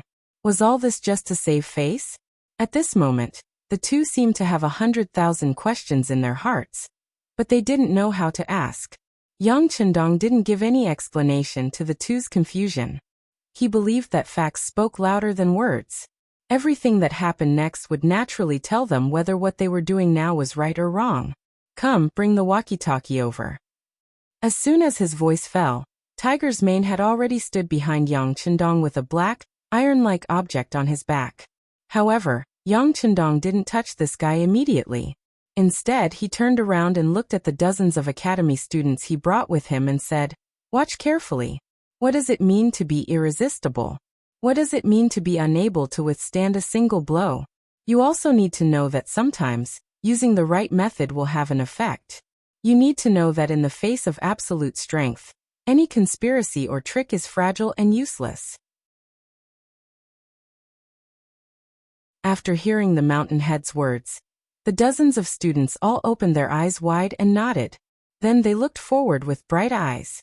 At this moment, their spiritual energy was highly concentrated, as if they were afraid that they would miss something important if they weren't careful. However, after reprimanding these words, Yang Qindong had already reached out and held the walkie-talkie in his hand. Then he said in a very firm and confident voice, Tengshan, this is number 1. Are you ready?" Reporting to number 1, Tengshan is ready and can attack at any time. Please give your orders. At this moment, another voice suddenly came out from the metal object. This shocked Sun Tong and Wang Bo so much that they almost jumped up. It was enough to show that they were really frightened. Okay, number 1, launch the attack. The time limit is 15 minutes. Don't stop. Begin. Tingshan Roger, Tingshan Roger. The conversation ended for the time being, and there was no more sound coming from the metal object. Just as Sun Tong and Wang Bo were wondering how this thing could make a sound, a shocking scene suddenly appeared in front of them. Flames soared into the sky, and thunder roared. Torrential flames suddenly appeared in front of their eyes. The rumbling sound was like thunder from the ninth heaven falling in front of them, causing the earth to tremble. The hot air that rushed toward them seemed to be able to roast them, causing them to involuntarily step back to avoid the heat. Boom, boom, boom. Boom, boom, boom. The sound of cannon fire could be heard incessantly, and one after another, flames soared into the sky. It was like the end of the world. And it was more like the heavens were angry and spitting out huge fireballs one after another. In an instant, Blackwell Street was completely submerged in flames. Sun Tong was dumbfounded, Wang Bo was dumbfounded, and the group of academy students were dumbfounded. Even Tiger Man, Lung Feng, and the others who were mentally prepared were also dumbfounded. They thought that since the young master had a card up his sleeve, he would definitely have a way to solve the problem in front of them. However, they did not expect that he would use such a direct method to bombard with the cannons. Moreover, this kind of bombardment was not the ordinary kind. After each shot, they would rest for a while. It was just like what they used to deal with the Walla cavalry. This was a bombardment of cannons. Under the continuous attacks, the entire street would probably be completely destroyed. Not even a single blade of grass would be left. Not even a single person would be left alive. In the loud sound of cannon fire, Blackwell Street in front of them became a sea of fire. At a close distance, they could even hear the miserable cries coming from inside. The people in Blackwell Street had indeed received the news in advance, and Hu Huaihai had made some preparations for this. For example, they would first divide their forces into 3 groups and prepare countermeasures. Then, they would mobilize all the Jianghu people and fugitives on the streets, telling them that the imperial court would kill them. And in order to protect themselves and preserve their last piece of pure land, what they had to do was to fight against reason and beat the invaders out. This was to tell others that this was their territory, and that no one was allowed to invade, much less have any ideas about it. Otherwise, only death awaited them. Those who could become the boss usually had a certain ability to stir up people's hearts. Hu Huaihai was like this. When he waved his arm and promised many benefits, he received a response from the crowd as expected. Next, the entire Blackwell Street could be said to be fully prepared for a face-to-face battle with the Ming army that rushed in. There were long spears, short knives, iron rods, silver whips, and some long bows and short crossbows. There were countless traps everywhere. They were just waiting for the Ming army to appear and kill them. However, they did not expect that Yang Chendong had no intention of fighting with them at close range. He directly switched to long-range artillery and ignored the various preparations of the opponent. He used hot weapons against cold weapons to overwhelm them. It could also be said that he was bullying them. There were ways to deal with people, and there were ways to deal with animals. This was Yang Chendong's style of doing things. Just like when he faced the Walla army, he might have been able to severely injure them. However, in order to achieve his own goals, he did not do that. Instead, he focused on shocking them in order to leave a strong enemy in the north for the great Ming dynasty. He did not want to give up all the good bows and arrows. The facts also proved that Yang Chendong's method was correct. The existence of the Walla's main force did indeed put a lot of pressure on Zhu Qiyu. So he did not dare to wholeheartedly rectify the internal situation. Naturally, he could not raise his sword to attack Zhu Qiyu. For a time, the business with the Walla also limited his thoughts of fully developing the military. He could make a lot of money and so on.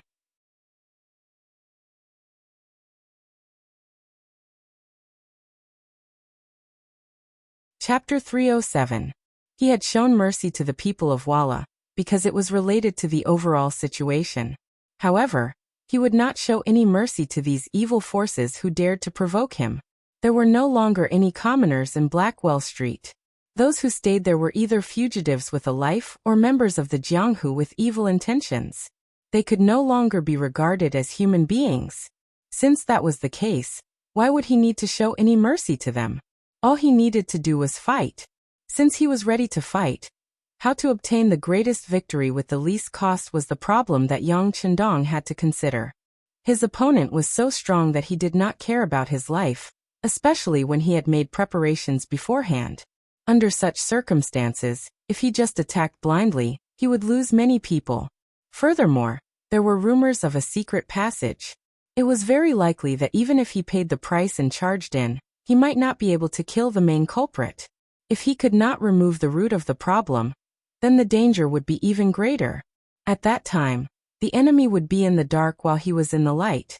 The feeling of being on guard for 1,000 days would be very unpleasant. Yang Chendong was not an indecisive person. When he could act swiftly and decisively, he would not be wishy-washy. Therefore, he directly chose to cover the area with cannon fire. Not only would he be able to beat up his opponent, but he would also be able to intimidate the other officials. He believed that after this incident, anyone who had any ideas about him would have to consider the consequences, right? Imperial City, Imperial Palace. The Earth Dragon has turned over. Quickly find a place to hide. Don't panic, don't panic. The cannon fire continued and landed on the ground. Even the Imperial Palace was shaken. Some experienced people shouted that it was an earthquake. Therefore, the entire Imperial Palace was in chaos. It was 3 or 4 o'clock in the morning, which was also the time when people were in deep sleep. The sudden tremors woke some people from their dreams and caused chaos. Even Daizong Zhuqiyu, who was sleeping with a concubine in the bedchamber, was awakened by the tremors. Then, she instinctively rolled to the ground and hid under the dragon bed. Your Majesty, Your Majesty! The concubine was still shouting from the bed. Outside the door, Jining also rushed in, her voice urgent. The people in the Imperial Palace, regardless of their occupation or status, had to do one thing if they wanted to live a better life, and that was to gain the trust and recognition of the emperor. Once something happened to the emperor, these people would be like rootless duckweeds. In the end, they would be washed to the side by the waves and wither away, becoming a complete waste. Therefore, the emperor's safety also represented the safety of many people. Shouts rang out everywhere. Zhu Qiyu, who was hiding under the bed, said with a hint of panic in her voice, We are here, we are here. My beloved subject, quickly find a place to hide. Hide? Yes, yes. Jining and the concubine both agreed. Then they each found a seemingly safe place to hide. They prayed in their hearts, praying that the earth dragon would flip over quickly to ensure their safety. The ground trembled, and the rumbling continued for about an hour before it finally stopped. Then the entire palace became extremely quiet. Even so, Zhu Qiyu had no intention of crawling out from under the bed. He had read many ancient books. Once there was an earthquake, it was often continuous. It was not so easy to stop it. He was still thinking that it would be better to stay like this and wait for the sky to completely brighten before finding a spacious and safe place. However, this idea was completely changed with the entrance of a young eunuch. Your Majesty, Your Majesty! A little eunuch stumbled as he ran in. When he entered the door, he almost tripped over the slightly high threshold because he was in such a hurry and fell to the ground. What are you doing? How can you be so flustered in front of the emperor? Jin Ying's eyes were sharp. With the help of the candlelight in the bedchamber, she saw that the young eunuch was one of her trusted aides. She pretended to be angry and asked. The young eunuch finally saw Jin Ying. He hurriedly knelt on the ground and said anxiously, Eunuch, the earth dragon did not flip over. It was the Duke of Loyalty and Courage who was having sex. What do you mean by having sex? What exactly is going on? Jining only heard a little more clearly after the young eunuch repeated it twice. However, she was also puzzled. She had seen cannons being fired before. The artillery battalion of the Great Ming Dynasty had fired 2 cannons when it was first built. Although the noise was not small, it was still within an acceptable range. How could it be like this time, where the sound was as loud as thunder and the earth trembled because of it? Yes, it was indeed having sex. We sent someone to follow the Duke of Loyalty and Courage to bring back the news. The young eunuch said solemnly. He looked as if he was willing to guarantee it with his life. It was really having sex? Jining also knew that the young eunuch under her command would not dare to say anything about this kind of thing. Thinking back, the sound was as loud as thunder and the earth trembled. However, it seemed that was all there was to it. The house did not shake. It really did not seem like the earth dragon flipping over as people usually said. Yes, yes. The young eunuch hurriedly nodded and said, "All right, since that is the case, go and investigate. If there is any news, immediately report back." Jining waved her hand. If what she said was the truth, then her performance was a bit too exaggerated. Of course, she could not let too many people see her losing her composure. Especially when the emperor was still under the dragon bed. This kind of scene could not be seen by anyone else. The young eunuch accepted the order and left. Without anyone else around, Jining also came to the side of the dragon bed. Then she said in a small voice, "Your Majesty, there is something strange about this matter. I'm afraid it was not the earth dragon flipping over." "Oh, Zhen will come out now." Zhu Qiyu, who was hiding under the dragon bed, had heard the young eunuch's voice. Although he did not believe that all of this was caused by the cannons, since there was a report, it should not have been the earth dragon flipping over. Thus, it was not appropriate for him to hide under the bed. No matter what, he was the emperor of a dynasty. When Zhu Qiyu climbed out from under the bed, he first tidied up his pajamas. Then he straightened his body and resumed the posture of an emperor. However, he had no intention of returning to the dragon bed. Instead, he began to change his clothes with the help of his concubines. The young eunuch left quickly and returned even faster. Perhaps the report from below was also fast. As soon as he changed into the dragon robe, he rushed back. However, this time, he was clearly not as flustered. Instead, he knelt on the ground a few feet away and said, "Reporting to your Majesty, the people below have reported that it was indeed the Duke of Loyalty who was firing the cannons. Marquis Wokinghao has also come. He is waiting outside the palace for an audience." "Oh, the Hall of Harmony receives him." Zhu Qiyu nodded. He also had a bad feeling in his heart. Since the sound of the cannons was so loud, its power would not be small. What was this Duke of Loyalty up to? In the Hall of Harmony, when Zhu Qiyu appeared in his new dragon robe, Shi Heng, the commander of the 3 armies, and Yi Ming, the minister of war, had already knelt on the ground. As soon as they saw the emperor's face, they kowtowed and said, "Your Majesty, I am guilty." "Forget it." Zhu Qiyu, who looked a little unhappy, seemed to want to say something, but in the end, he just waved his hand and looked powerless. "Thank you, Your Majesty." Shi Heng and Yi Ming were in charge of the army, and the other was in charge of the equipment and logistics of the Ministry of War. Now the sound of the cannons suddenly came out like an earthquake in the city.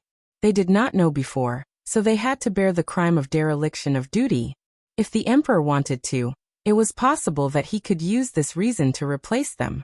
In this way, they had to admit their guilt. At least they had a positive attitude. It was impossible to say that Zhu Qiyu did not have a little anger in his heart. He was the emperor, the master of the world. But when did something happen that even the master did not know about? But although he was angry, there was no better person to use. Fortunately, whether it was Shi Heng or Yi Ming, they were still loyal.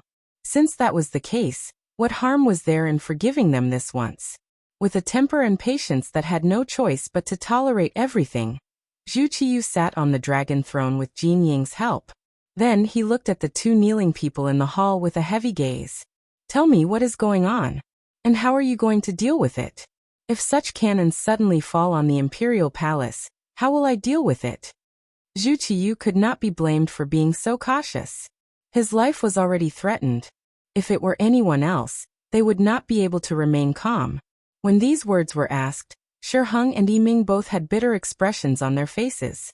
What happened tonight was indeed somewhat out of their expectations. They originally thought that the Duke of Loyalty had the support of the mercenaries, and could not be underestimated. But if they really did fight, there was nothing to be afraid of. The enemy's advantage was that they had good firearms, but their disadvantage was also very obvious. They had too few soldiers. If a fight really broke out and the 150,000 recruits of the capital charged out, each person's spit would drown the enemy. At that time, no matter how advanced one's weapons were, one would not be able to escape the misfortune of being completely surrounded. It was only because the mercenaries were not to be trifled with, and Yang Qindong's existence could effectively intimidate Walla and Zhu Qizhen that there was a need to keep this person alive. This was why they had not truly fallen out with him. Tonight's matter had caused the two who had been very confident to instantly panic. They seemed to have suddenly realized that the matter was not as easy to resolve as they had imagined, and the situation seemed to have become even more grim. Putting aside everything else, just the sound of the earth dragon turning over was not something they could withstand. And if their guess was correct, this was the work of the mercenaries. Then just how many more tricks did they have that they had yet to reveal?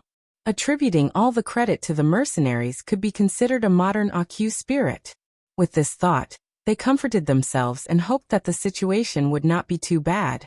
For example, once they had a good relationship with the mercenaries, wouldn't they be able to use these powerful firearms? If that was the case, a bad thing would become a good thing.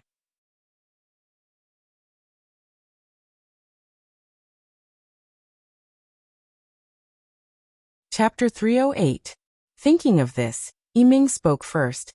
Your Majesty, the power of the new cannons is so great that they should be provided by the mercenaries. I beg you to contact them.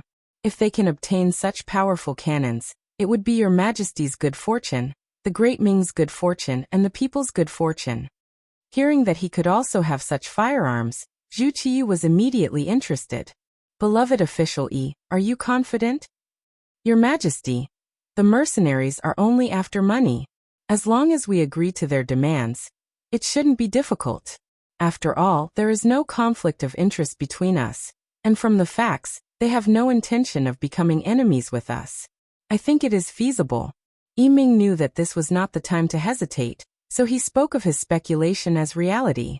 Good. Since that is the case, beloved official Yi, beloved official Jean, I will leave this matter to the two of you.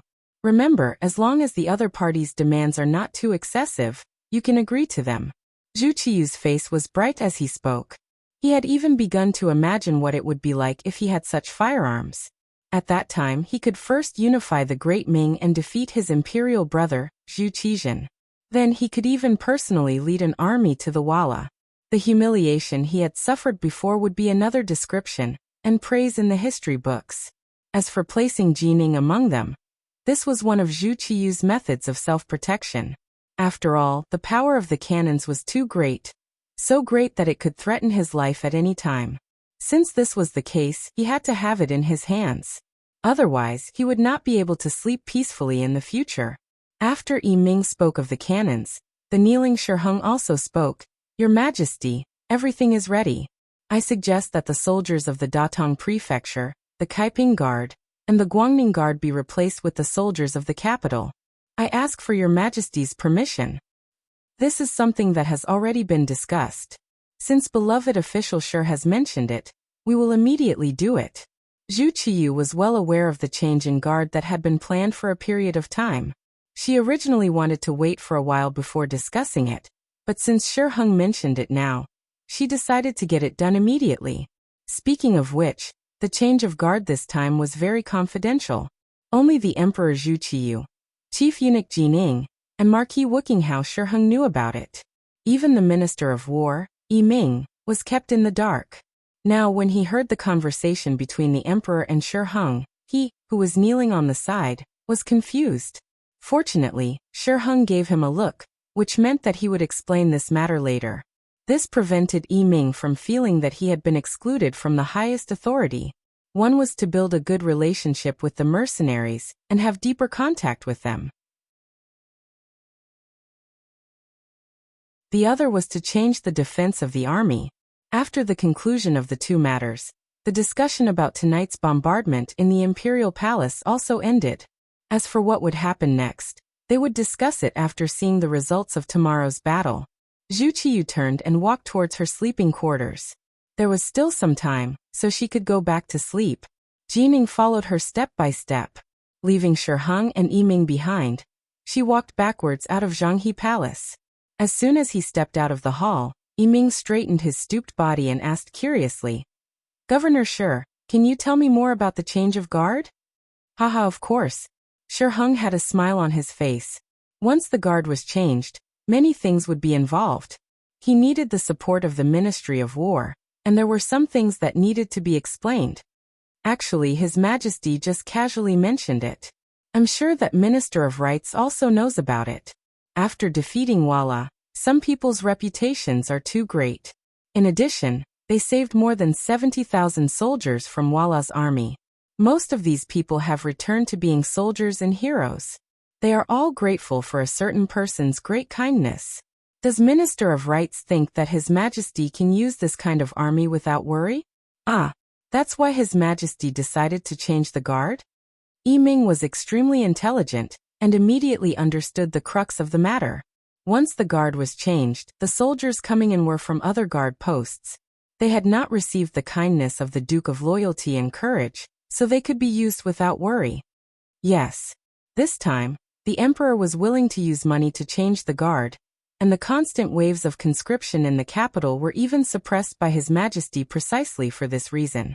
To tell the truth, the majority of those people who were forcibly conscripted into the army were commoners who were convinced of someone's strength. Leaving these people in the capital would be an unstable factor, so I used this chance to get rid of them, Shi Heng chuckled. So what if you Yang Chendong are formidable? In the end, the situation was still in the Emperor's hands. No matter how many good deeds you did and how many people you bought, once the people were changed, your reputation would gradually fade away. Yiming finally understood what was going on and sighed. His Majesty's move is truly formidable, taking away the firewood from under the cauldron. Right, what about the Blackwell Street matter? I was hoping that they'd cause some trouble, but it seems that we were happy for nothing. Let's drop this matter. After all, we didn't lose anything. This was Shi Heng's matter. With this voice, the two figures gradually faded into the distance, ultimately vanishing from the imperial city, returning to an hour ago. Blackwell Street. Hu Huaihai, the boss of the Blackwater gang, was sitting in a room with a secret passage. He was listening to the intelligence gathered by his subordinates. For example, the entire street had been surrounded by people sent by the Supreme Court, and a large number of officers and soldiers were swarming in this direction. Second Master Wu Yong had long ago analyzed all of this, so Hu Huaihai naturally knew what was going on. It was precisely for this reason that he was in no hurry, only lightly nodding to indicate that he understood. He gave off the feeling that everything was within his plan, and his subordinates trusted him even more. In fact, Hu Huaihai was also prepared. On the entire Blackwell Street, the Blackwater gang had at least 500 people set up an ambush. In addition to some desperados and notorious Jianghu people who sought refuge here, there were at least 1,000 people, and all of them had some skills. They were not people that ordinary soldiers could deal with. In addition to the geographical advantage, it would be even more difficult for the Duke of Loyalty to deal with him, and it would be impossible for him to do so without paying a heavy price. Not to mention that even if the situation was more dangerous, he could leave through the secret passage, and then second brother and third brother would take action. What danger would there be? At this moment, he could even see the scene of Yang Chendong being killed. It was precisely because of these backup plans that Hu Huaihai's face was naturally calm and fearless at this moment. However, all of this was changed by the earth-shaking rumble of cannons. Seemingly without warning, just when the villains on Blackwell Street were ready to fight a bloody battle at any time and cause the soldiers to be rebuffed, there were suddenly streaks of fire whizzing down from the sky, followed by a deafening sound that could shatter one's eardrums. Before anyone could react and was still in a daze, wondering what was going on, powerful cannonballs landed on Blackwell Street, landing beside the villains. Then, with a sudden boom, they turned into streaks of huge air currents and flames that engulfed them one by one. The rumble of the cannonballs shattered the understanding of these villains. Just when they thought that the Ming army would launch a charge, and they were waiting, the cannonballs that fell from the sky and the cannonballs that could form a radius of several feet, as soon as they landed on the ground, struck all of their confidence and self-esteem into nothingness. They were struck until there was nothing left, nothing at all. Even Hu Huaihai, who was waiting quietly in the room, was frightened by the sound of the cannonballs. After a full 10 breaths, he seemed to have woken up from a dream. The first thing he did was to quickly rush toward the entrance of the secret passage, thinking, "It's over, it's over, it's all over." Hu Huaihai's reaction was not slow. His body nimbly slipped into the secret passage, but in the face of this kind of aimless cannonball that completely covered everything, the so-called secret passage was not safe. This was because at this moment, a cannonball landed beside the small courtyard. The powerful shock caused a huge pit to appear in the ground. Under such power, the secret passage naturally collapsed. This boss of the Blackwater gang, who could cover the sky with one hand on Blackwell Street, and even had no regard for the law, was blocked in the secret passage. Then a large amount of dust pressed down on his body. He shouted and screamed, flailing his arms and legs. But all of this could not change the fact that he was drowned. A suffocating feeling swept through his body. At this moment, perhaps there was only one thought in his mind, and that was regret. If he could redo his life, he would definitely not choose to offend the Duke of Loyalty. The sound of the cannonball rang out, spreading far and wide. Third Master Qi Lu's group that was rushing toward the Yang village could not help but stop. Looking back, based on his intuition, he could tell that the cannonball should have landed in the direction of Blackwell Street. He could not help but frown, but the straightforward Third Master Qi did not intend to stop the operation.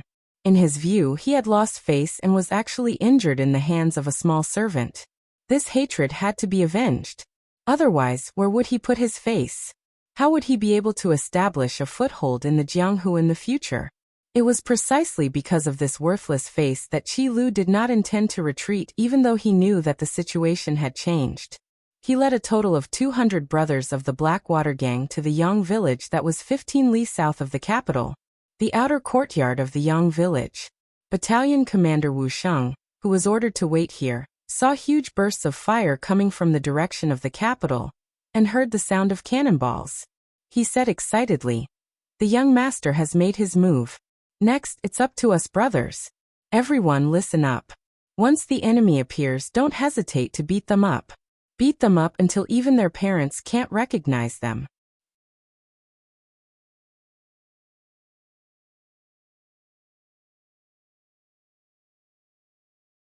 Chapter 309.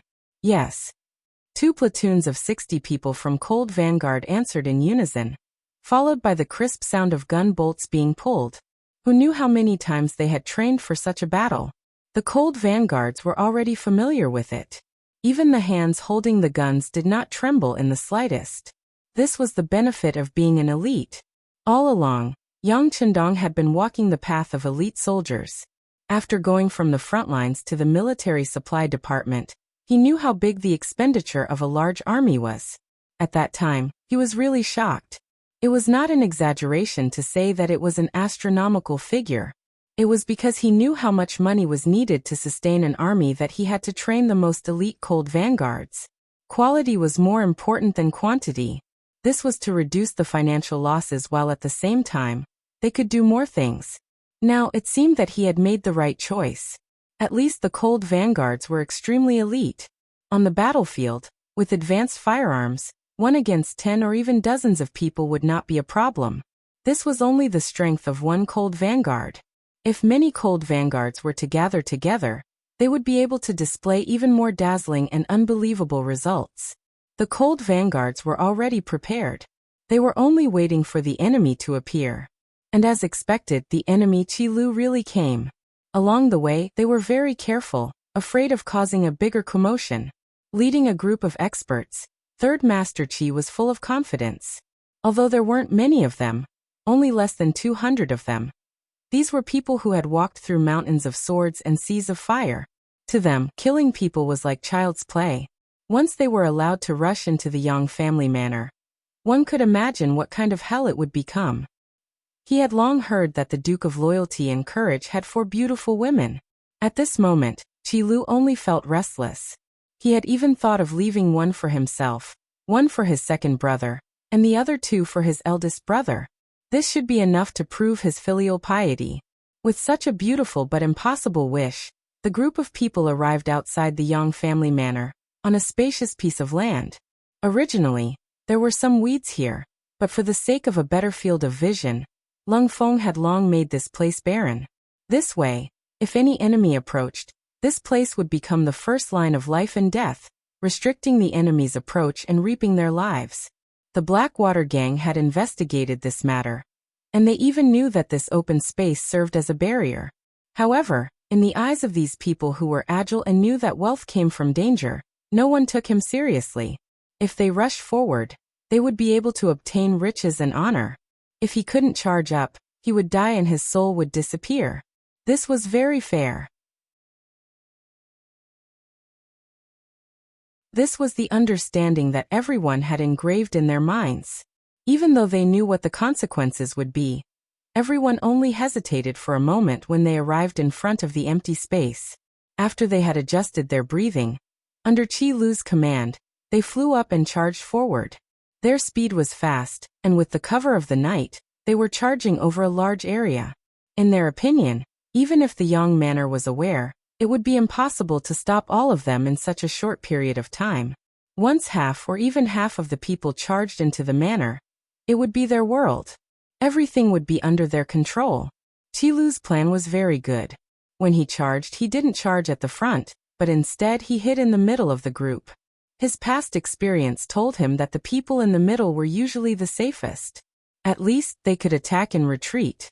However, when the group truly launched their attack, everything was completely different from what he had imagined. Attack!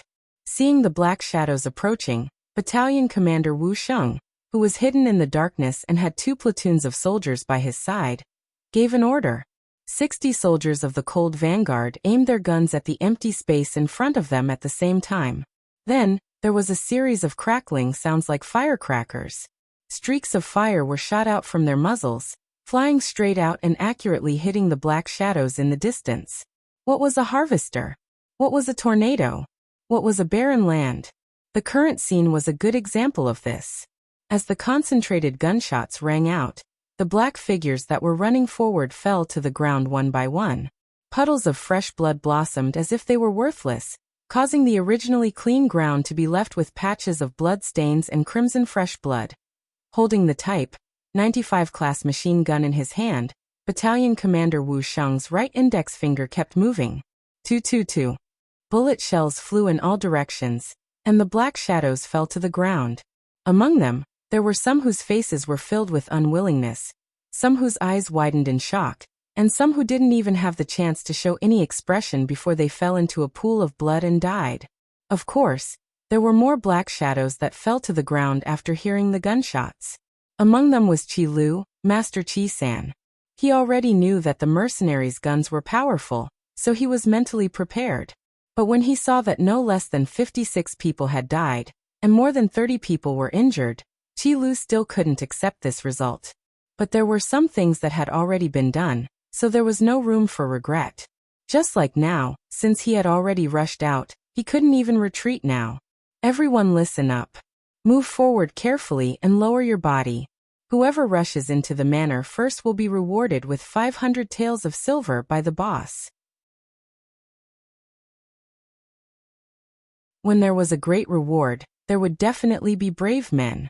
Knowing that there was no way out, Qi Lu issued a great reward. At that moment, the black-clothed people that were originally lying on the ground seemed to have come back to life. One by one, they started to crawl forward, just like how Lung Feng's subordinates crawled forward during training. Crawling like a dog.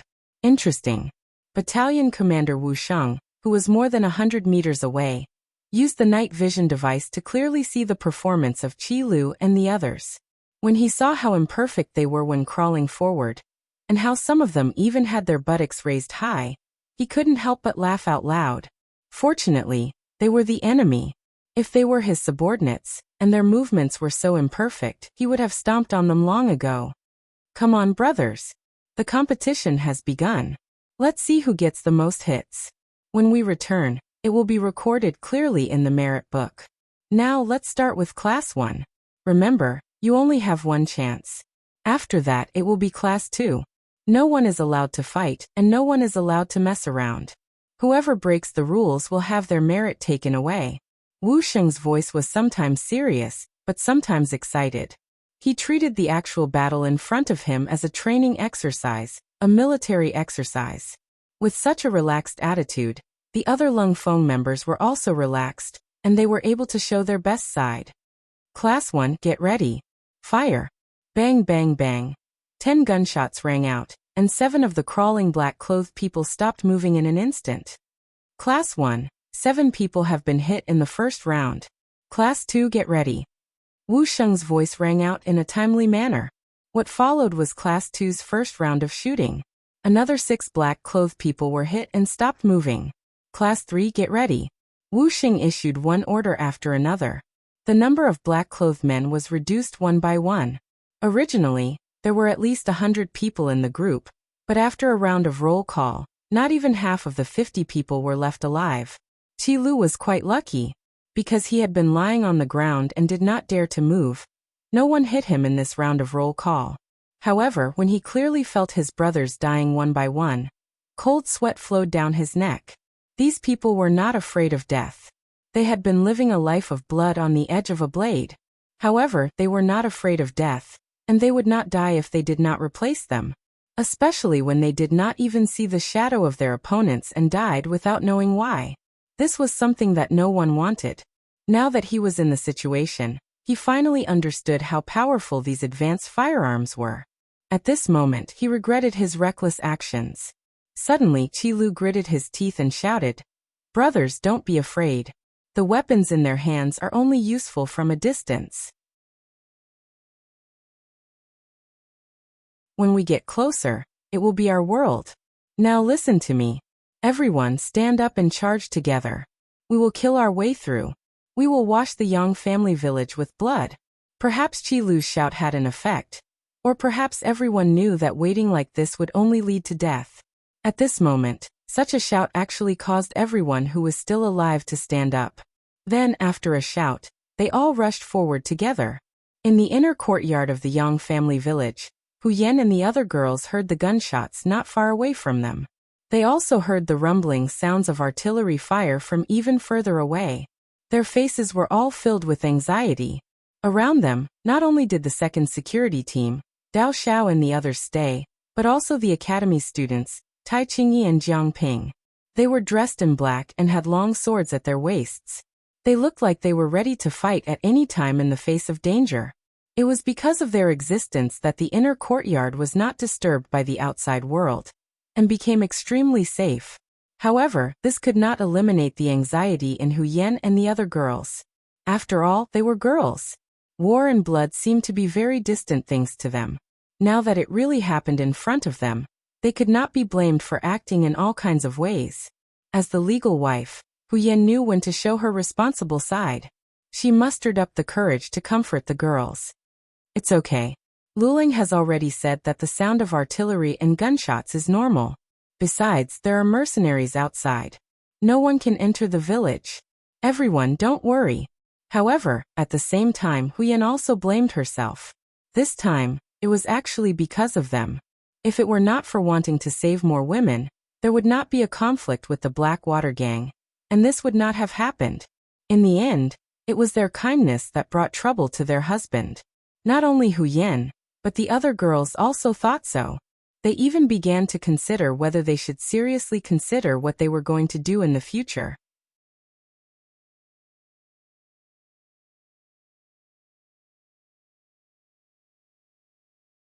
Chapter 310. In a courtyard not far from the main courtyard, Junko and Kobayashi were also looking up at the distant fire in the capital. Under the night sky, it seemed that the place had become red. "Kobayashi, you once stayed with Imperial Father for a period of time, and heard some teachers talk about the power of cannons. In your opinion, is what they said credible?" Junko's face was very calm, but only she knew how excited and even a little scared she was at this moment. "No, I've heard that the Great Ming Dynasty has cannons, but I heard that it's just a line. How could it cause such a big movement?" Kobayashi shook his head, his face full of shock. It could be seen that at this moment he was more or less scared. "What a pity." Junko shook her head helplessly. It's a pity that he didn't let us go to the scene in person.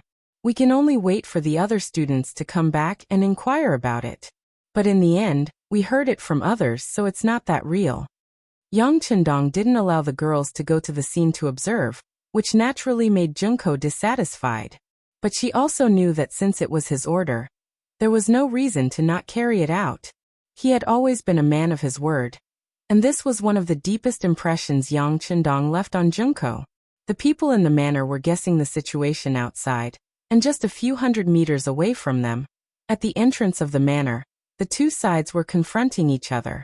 Qi Lu instigated everyone, wanting to use the human wave tactic to fight. But the result was obvious. After a burst of gunfire, there were less than 5 people left standing on the battlefield, and Master Qi Lu was one of them.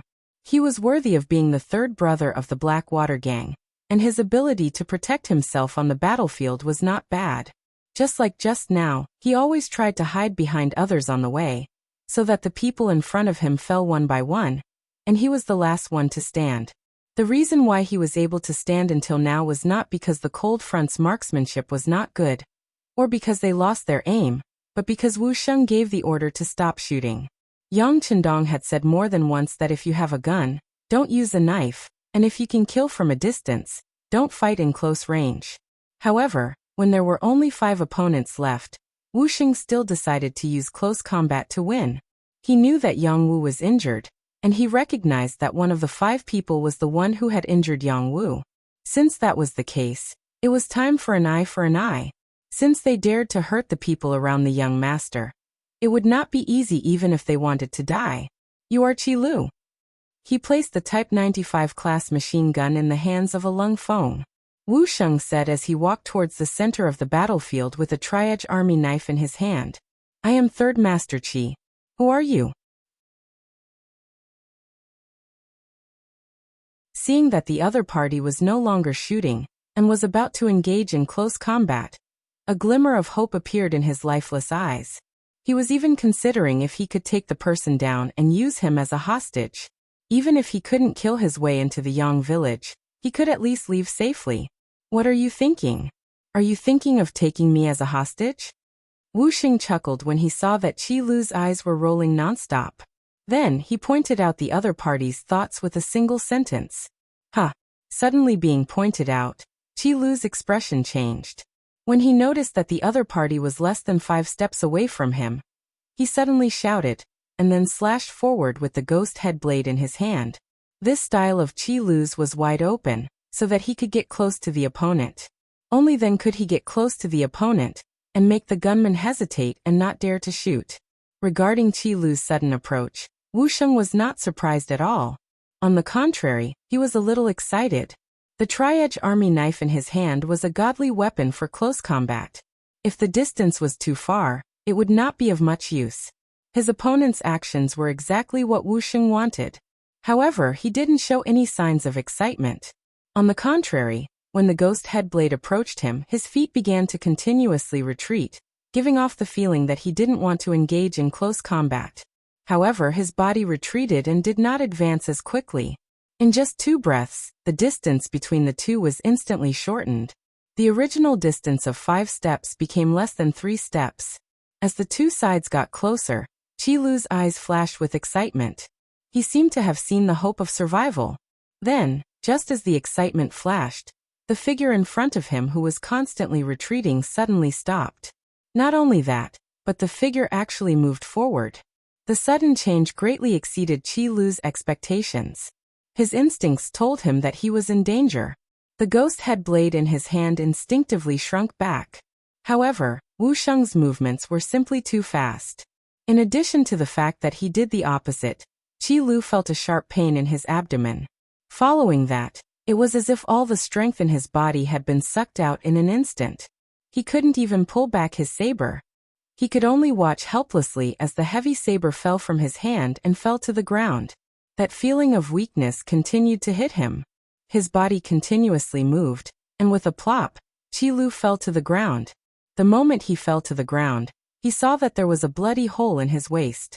Blood was gushing out like a fountain, and it couldn't be stopped. Just a moment ago, Wu Xing first acted weak, indicating that he did not want to let the opponent get close to him. Then he suddenly retreated in order to advance. Following that, the tri-edge army knife in his hand pierced his waist with lightning speed, causing him a heavy injury. There was no need to mention the might of the tri-edge army knife. After a successful strike, no opponent could withstand it. Qi Lu was the same. Looking at the bloody hole in his body, he knew that he would not be able to survive. This was the result of his carelessness. Qi Lu finally understood that the people in front of him were not only powerful long-range firearms, they were also skilled in close combat. This time he did not die in vain. At the same time that Qi Lu fell, a few other Cold Vanguard squad leaders rushed out from the group. Each of them held a tri-edge army knife and rushed towards the 4 lucky people in black standing in the middle of the field. This was a very good opportunity for close combat. Obviously, no one wanted to miss it. It was precisely because everyone had such thoughts that the 4 black-clothed men each faced opponents that were twice or even 3 times their number. Their courage had already been shattered, and they could not even use half of their usual strength. Facing such an elite Lung Feng, the result was obvious.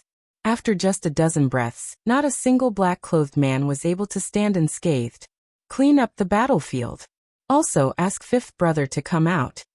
Wu Sheng said with a red face after injuring Qi Lu in one move. As for Qi Lu, who was still bleeding on the ground, he wasn't dead yet, but the feeling was far more terrifying than death. He finally understood why the other party didn't use the gun to finish him off. It turned out that the other party wanted to torture him, to watch him slowly die from excessive blood loss. The scene of flames soaring into the sky was not only seen by the people in Yangjia village. Even Wu Yong, who was leading people to ambush the Duke of Loyalty, saw it. After determining the direction, Wu Yong's heart sank when he confirmed that the source of the flames was Blackwell Street.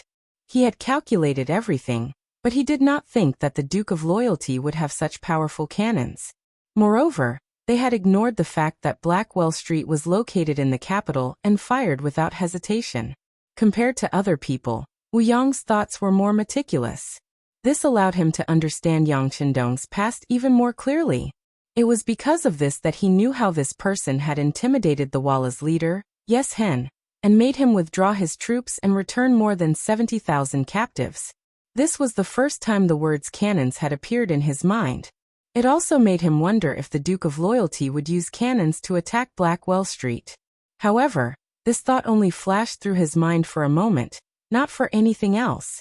Because Blackwell Street was located in the capital, no matter how bold the Duke of Loyalty was, he would not dare to use such powerful cannons.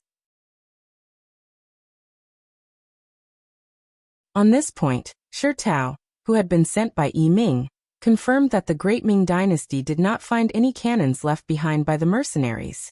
Seeing all these signs, Wu Yong was finally relieved.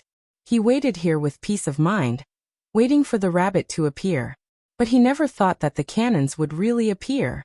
Thinking that even Yes Hen was so afraid, Blackwell Street would have been in a sea of fire. Praying that his elder brother, Wu Huaihai, would be fine, Wu Yong was even more determined to wait here for Yang Qindong. Not for anything else, this person was so bold to use the cannons. He was probably proud of himself now. In this way, the defense would be relaxed, and it would be a good time for him to attack. Wu Yong even thought that this was a once-in-a-lifetime opportunity, and he had to seize it. But he did not know that compared to playing tactics, Yang Qindong, who had lived for hundreds of years in the future, had seen and heard far more than him. Just like now, when Wu Yong was ambushing Yang Qindong 5 miles outside the city gate, Tai Hu of the Lengyus Special Forces was also leading his team members here. Since he had decided to attack the Blackwater Gang, of course, he had to be more careful and more prepared. Therefore, Yang Qindong had been thinking about what preparations he would make if he was the opponent. Obviously, he couldn't forget to ambush them halfway. Thus, he left this matter to Tai Hu. Even in the cold front, Tai Hu was an elite existence. Tai Hu, who had accepted the task, first began to search the city. After all, from the Yongding Gate to Blackwell Street, one had to pass through many streets. If it was an assassin, hiding there was obviously the safest and most hidden. With this thought in mind, Tai Hu began to search after Yang Qindong entered the city. Unfortunately, he did not find anything. Even when he reached the city gate, he still did not see any danger.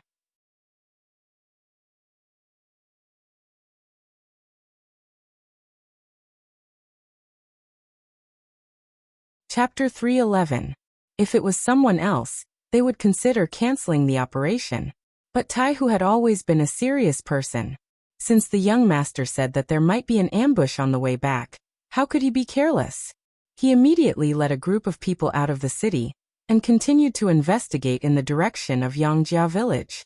Under his perseverance, Iron Tiger and Wu Yong finally met. The first to discover was the hidden scout sent by Wu Yong.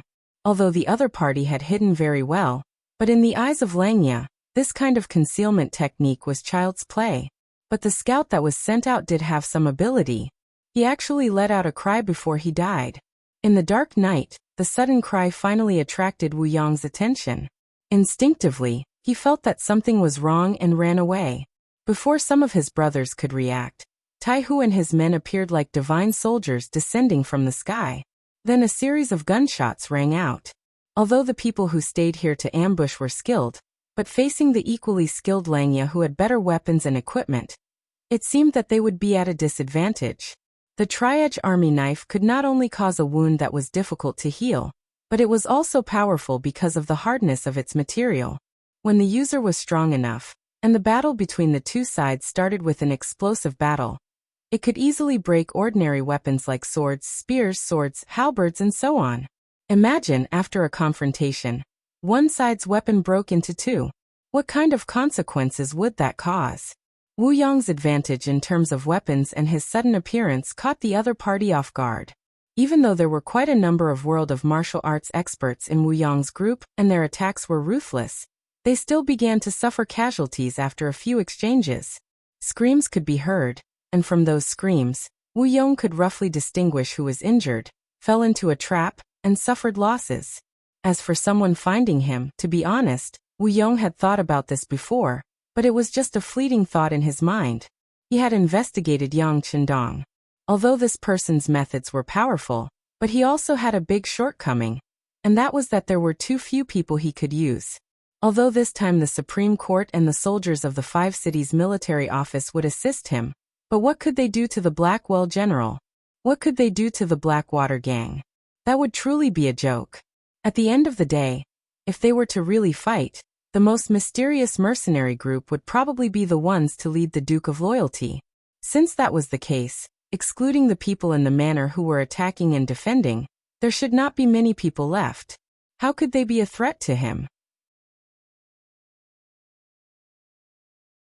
It was precisely because he had underestimated them that he felt helpless when facing the sudden appearance of the wolf fangs. But no matter what, Wu Yong was able to become the sect's second in command, and was given the title of military advisor. His mind was still very quick. Let's go. Without the slightest hesitation. After Wu Yong shouted this sentence, he had already brought a few of his trusted aides and quickly retreated. That kind of decisiveness made it seem as if he did not hear the screams of his brothers behind him from time to time.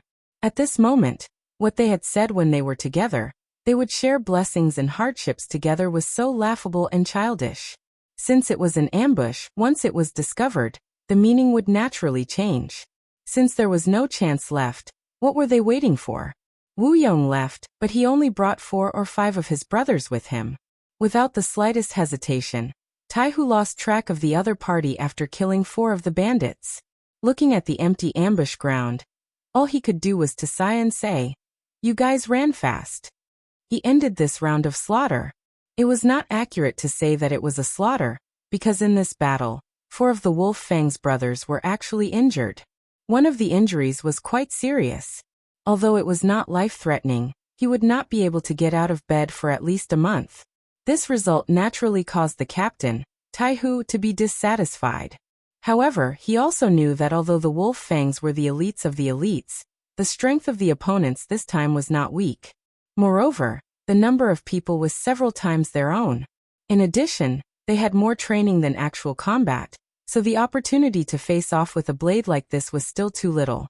But fortunately, as long as no one died, after experiencing today's events, Presumably once they recovered and returned, their strength should be on another level. The wolf fangs were unprepared, but still suffered some injuries. It was conceivable that if they suddenly appeared, it might really threaten Yang Qindong's life. Speaking of Yang Qindong, at this moment, he was standing on Heijing Street, commanding the bailiffs, constables, and soldiers of the 5 cities warden office to clean up the battlefield. They originally thought that this would be a bloody battle. Whether it was the Supreme Court or the 5 cities warden office, the soldiers who participated in this operation were all nervous. Although they knew that the leader this time was the military god, when they thought of the various deeds of the Blackwater Gang, it was impossible to say that they were not at all afraid in their hearts. As a martial artist, fame was originally obtained by risking one's life. If one wanted to climb up, it was impossible to not pay a price and even not take risks. Therefore, some people who thought that they had some skills thought that this might be a good opportunity for them to perform. No matter what kind of mentality they had, what they did not expect was that in the end, Yang Qindong would use this method to solve the problem. The roar of the cannons shook the sky, and the entire Heijing Street fell into a vast sea of fire. It was a completely one-sided attack.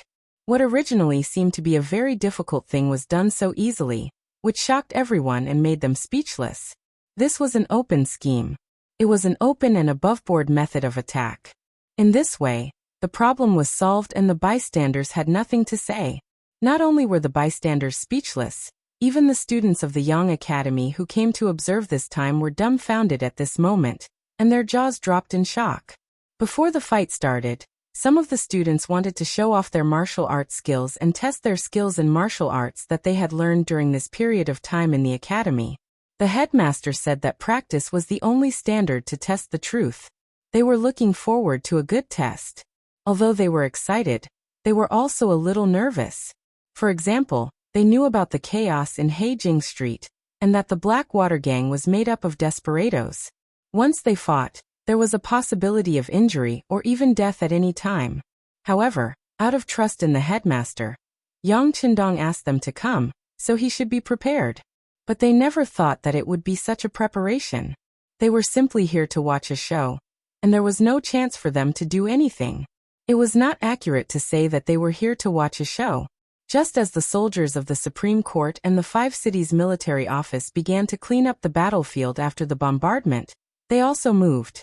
This was also the headmaster's order. He gave each of them a sharp knife, and asked them to go in and see if there was anyone who was not completely dead. When the time came, they just needed to finish the job. As for the people who could live here, Yang Qindong had no mercy at all. Killing was killing. There was no need for a trial at all. Every student was followed by one of Lung Feng's brothers. This was also a way to ensure that nothing would go wrong. These people had been learning from him for a few months, and they were all outstanding people in all aspects. It would be a pity if they were killed like this. With the cannons that were so many years ahead of this era, there were too few people who could survive. Of course, there were a few lucky ones. Because they were standing in different positions at the time, they were not immediately killed by the cannons, but they were basically seriously injured. When the cleaning up battle began, these so-called lucky ones could announce the end of their lives. The cleaning of the battlefield was very fast. The sky had just brightened, and in just 2 hours, everything was over. They also found a few secret passages, and in one of them, they found the body of the Blackwater Gang's boss, Hu Huaihai. Even when this person died, his eyes were not closed. Instead, his eyes were wide open like copper bells, as if expressing the shock and indignation in his heart. With Hu Huaihai dead, the Blackwater Gang was like a dragon without a leader. In a way, it could be said that the Blackwater Gang was completely destroyed. Next, there were some small fries who were lucky enough to survive, but it would be difficult for them to cause any trouble. At this point, this battle could be said to have reached a perfect conclusion. The only fly in the ointment was that Wu Yong ran away. Just a moment ago, 2 pieces of information from the Intelligence Bureau were sent over. One was that Qi Lu brought people to attack the Yang village but failed. They were completely wiped out by Wu Sheng, who was waiting for him there. The other was about Wolf's Fang. According to the previous arrangement, They searched all the way and really found the ambushers. They killed most of them, but the second in command, Wu Yong, who was known as the Star of Wisdom, ran away. There was a fish that escaped the net. Yang Chendong finally felt a trace of imperfection. But considering that the Blackwater gang on Blackwell Street had been destroyed, it was not a big deal that one person escaped. While ordering the Security Bureau to continue to track the whereabouts of this person, he turned his gaze to other directions. This time, he used the mysterious cannons to cleanly solve the problem of the Blackwater gang. It was satisfying, and presumably, it would also frighten some people. Next, they would definitely have some reaction, but he did not know what they would do. In the throne room, the court meeting was going on as scheduled. Compared to the past, many of the officials' expressions were slightly more serious. Last night, the rumbling sound of the cannons was like an earth dragon turning over, and no one could ignore it. In the morning, many of the courtiers found out what had happened. Some of the bolder courtiers even took a detour to Blackwell Street. What they saw was a messy and chaotic scene. Yesterday, it was still a strategically advantageous situation, but today, it had become a scorched earth. Occasionally, some places were still smoking after the fire.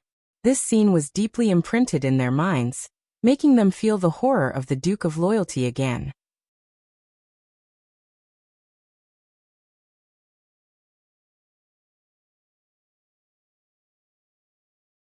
Chapter 312. Influenced by Confucianism, the Ming Dynasty emphasized that the scholar officials and the emperor ruled the world together. Therefore, it is inconceivable now that the position of the scholar is so high. The status of scholars was very high, so there were even more people who flocked to them. Talents emerged in an endless stream, and there was a situation where one person appeared after another. It was precisely because of this that no one could stand high and mighty forever, and no one could fight against everyone with their own strength. But now there was a Duke of Loyalty. He could make clouds and rain with a flip of his hand, and he did not put everyone in his eyes. He paid attention to doing things his own way, and he was supported by powerful financial resources and military force. His existence naturally became an alternative, a force that opposed Confucianism and the imperial power. Yang Chendong alone occupied one side of the three-legged tripod. This kind of oppression made many people feel very uncomfortable. Everyone had always paid attention to the fact that they were all high and mighty, but they were all controlled by others. Only in this way could there be a balance, and everyone could live a good life. And if anyone violated the rules of the game, even the current emperor could be overthrown. At worst, they could find a suitable and obedient person who knew when to advance and retreat to be a substitute. It was like Zhu Qizhen had an accident, and Zhu Qiyu had quickly replaced him. Even the emperor could be replaced. This was where the scholar officials' confidence came from. This was also the reason why civil officials were higher than military officials. However, the appearance of Yang Chendong broke all these rules. It could be imagined how many people were dissatisfied and voicing their opinions. It happened so suddenly that no one showed it in today's court meeting. Everyone seemed to be thinking about how to unite to suppress this new Duke of Loyalty after going back. But before these people could do anything, the military commander-in-chief among the officials, Marquis Wukinghouse Shiheng, suddenly walked out of the crowd and said loudly, "Your Majesty, the new army has been recruited and arranged into an army. In order to increase their combat strength, this subject suggests that they be swapped with the soldiers of the Datong Manor, Kaiping Guard and Guangping Guard. This way, they will be able to show their loyalty to the emperor by guarding the borders. At the same time, they can also be trained to become qualified soldiers in the shortest amount of time." "I second that." Yiming, the Minister of War, stood out and echoed Shiheng's words. The sudden words of the two second-rank officials, one civil and one military, immediately caused the officials to whisper to each other. As long as one wasn't a fool, anyone could see that this had been planned long ago, and had even been tacitly approved by the emperor. When they thought about what had happened in the early hours of the morning, everyone was suddenly enlightened. The so-called changing of the guard, transferring the army guarding the border to the capital, was probably the emperor's counterattack against the Duke of Loyalty and Courage. As foreign soldiers, They were naturally much more obedient than the native soldiers of the capital. Their lack of roots made them even more loyal to the emperor and easier to use. Of course, the important thing was that they were rather unfamiliar with the name of the Duke of Loyalty and Courage. They were far less inclined to believe in the Duke of Loyalty and Courage than the able-bodied men of the capital. If they were replaced with soldiers, the war god's influence in the army would be greatly reduced. In this way, the emperor would have a much better chance of success if he wanted to make a move. Some of the officials couldn't help but shift their expressions. Was the emperor really planning to move against the Duke of Loyalty and Courage? If this had happened a few days ago, even if Zhu Qiyu had wanted to move against Yang Qindong, some of the officials would have tried to persuade him against it. After all, the Duke of Loyalty and Courage was a meritorious subject, and he could not be lightly moved without a good reason. At the same time, this was also for himself. Once he made a great contribution, what use would there be for others to move against him? But what had just happened showed just how frightening Yang Qindong was. In the face of such a subject, there was no master who would not feel threatened. Thus, it would not be excessive to think of ways to strike and even eradicate him. In the crowd, even the Minister of Rights, Hu Chang, and the Minister of Personnel, Wang Ji, had furrowed their brows for a moment, but they quickly regained their calm and composed expressions. It was true that Yang Qindong's actions had shocked everyone, and it was also true that even the emperor had been shaken. But the two of them did not believe that they would move against this person right now. It was said that the bow should be put away after the birds had flown, but the problem was that this was not the time yet. Whether it was Zhu Qizhen's regime in the south or the Walla in the north, they had not yet been dealt with. If they moved against Yang Qindong now, no one knew what kind of ripple it would cause. No matter how dissatisfied Zhu Qiyu was, he did not dare to move recklessly at this moment. For no other reason than the fact that he could not bear the consequences. Without Yang Qindong, the Ying sect in the south could attack at any time, and there would be no buffer between the brothers. Without Yang Qindong, the Walla in the north could attack once more, and his current strength would not be enough to stop them. Just these two conditions alone were enough. Zhu Qiyu probably also saw this point, so he only made adjustments to the troops. This was also a disguised warning to Yang Qindong that he should not go too far. Otherwise, the Ming army, which had no influence on him, could attack him. Although both sides might suffer losses, no one would be willing to bear such an outcome. Speaking of which, this was just a way to check and balance each other. Since the emperor had done this, it proved that he had no intention of falling out with him, and there would not be any danger. Hu Chang was Hu Yan's grandfather, and now that he had a marriage alliance with the Yang family, if something happened, he would not be able to escape responsibility.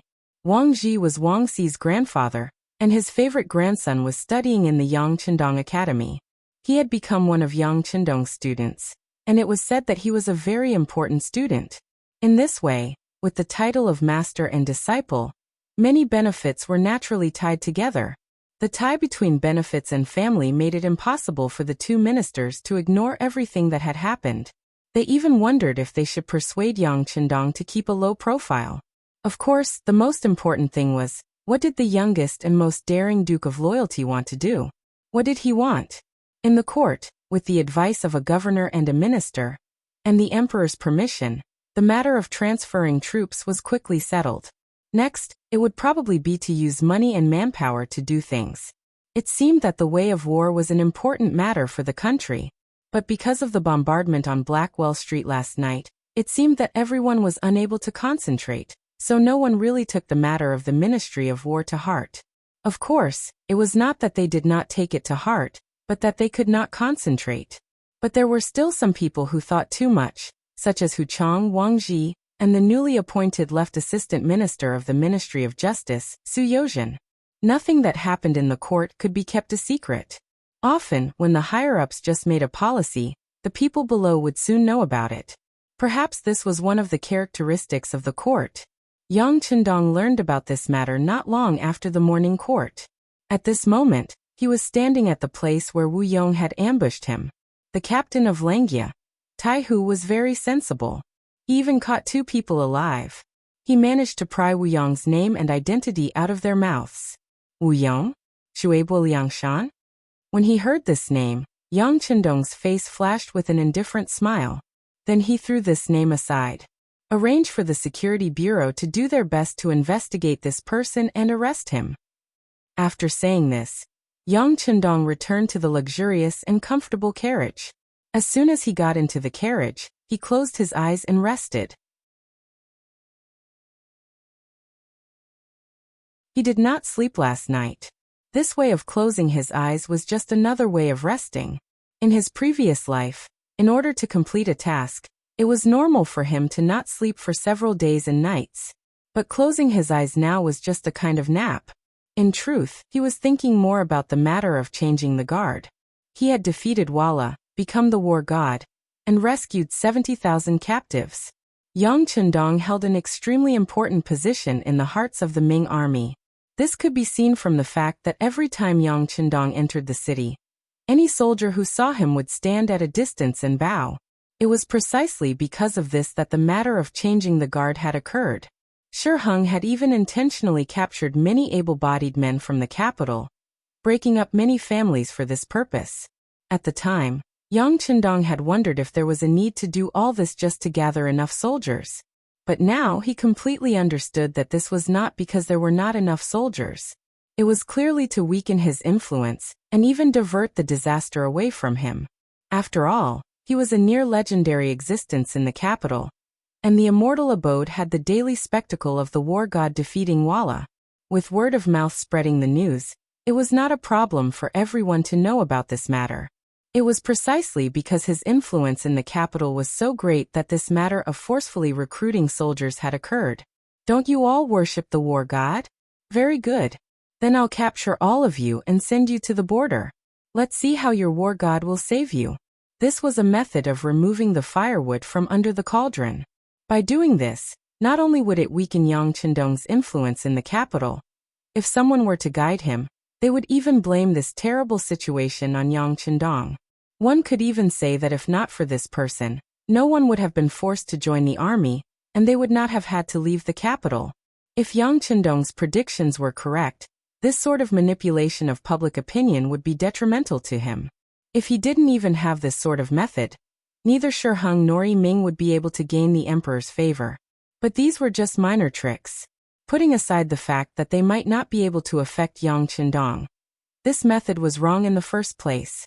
From start to finish, his goal had not been to expand his influence from the capital, but to encircle the cities from the countryside. You're tuning in to the Li Mei's Sword of Destiny YouTube channel. We're so grateful for your support, and don't forget to subscribe to join us on this incredible journey through captivating stories. Your generosity through donations truly makes a world of difference, as it's the primary source of revenue that allows me to expand and enhance this channel for you. Thank you from the bottom of my heart for being a part of this adventure.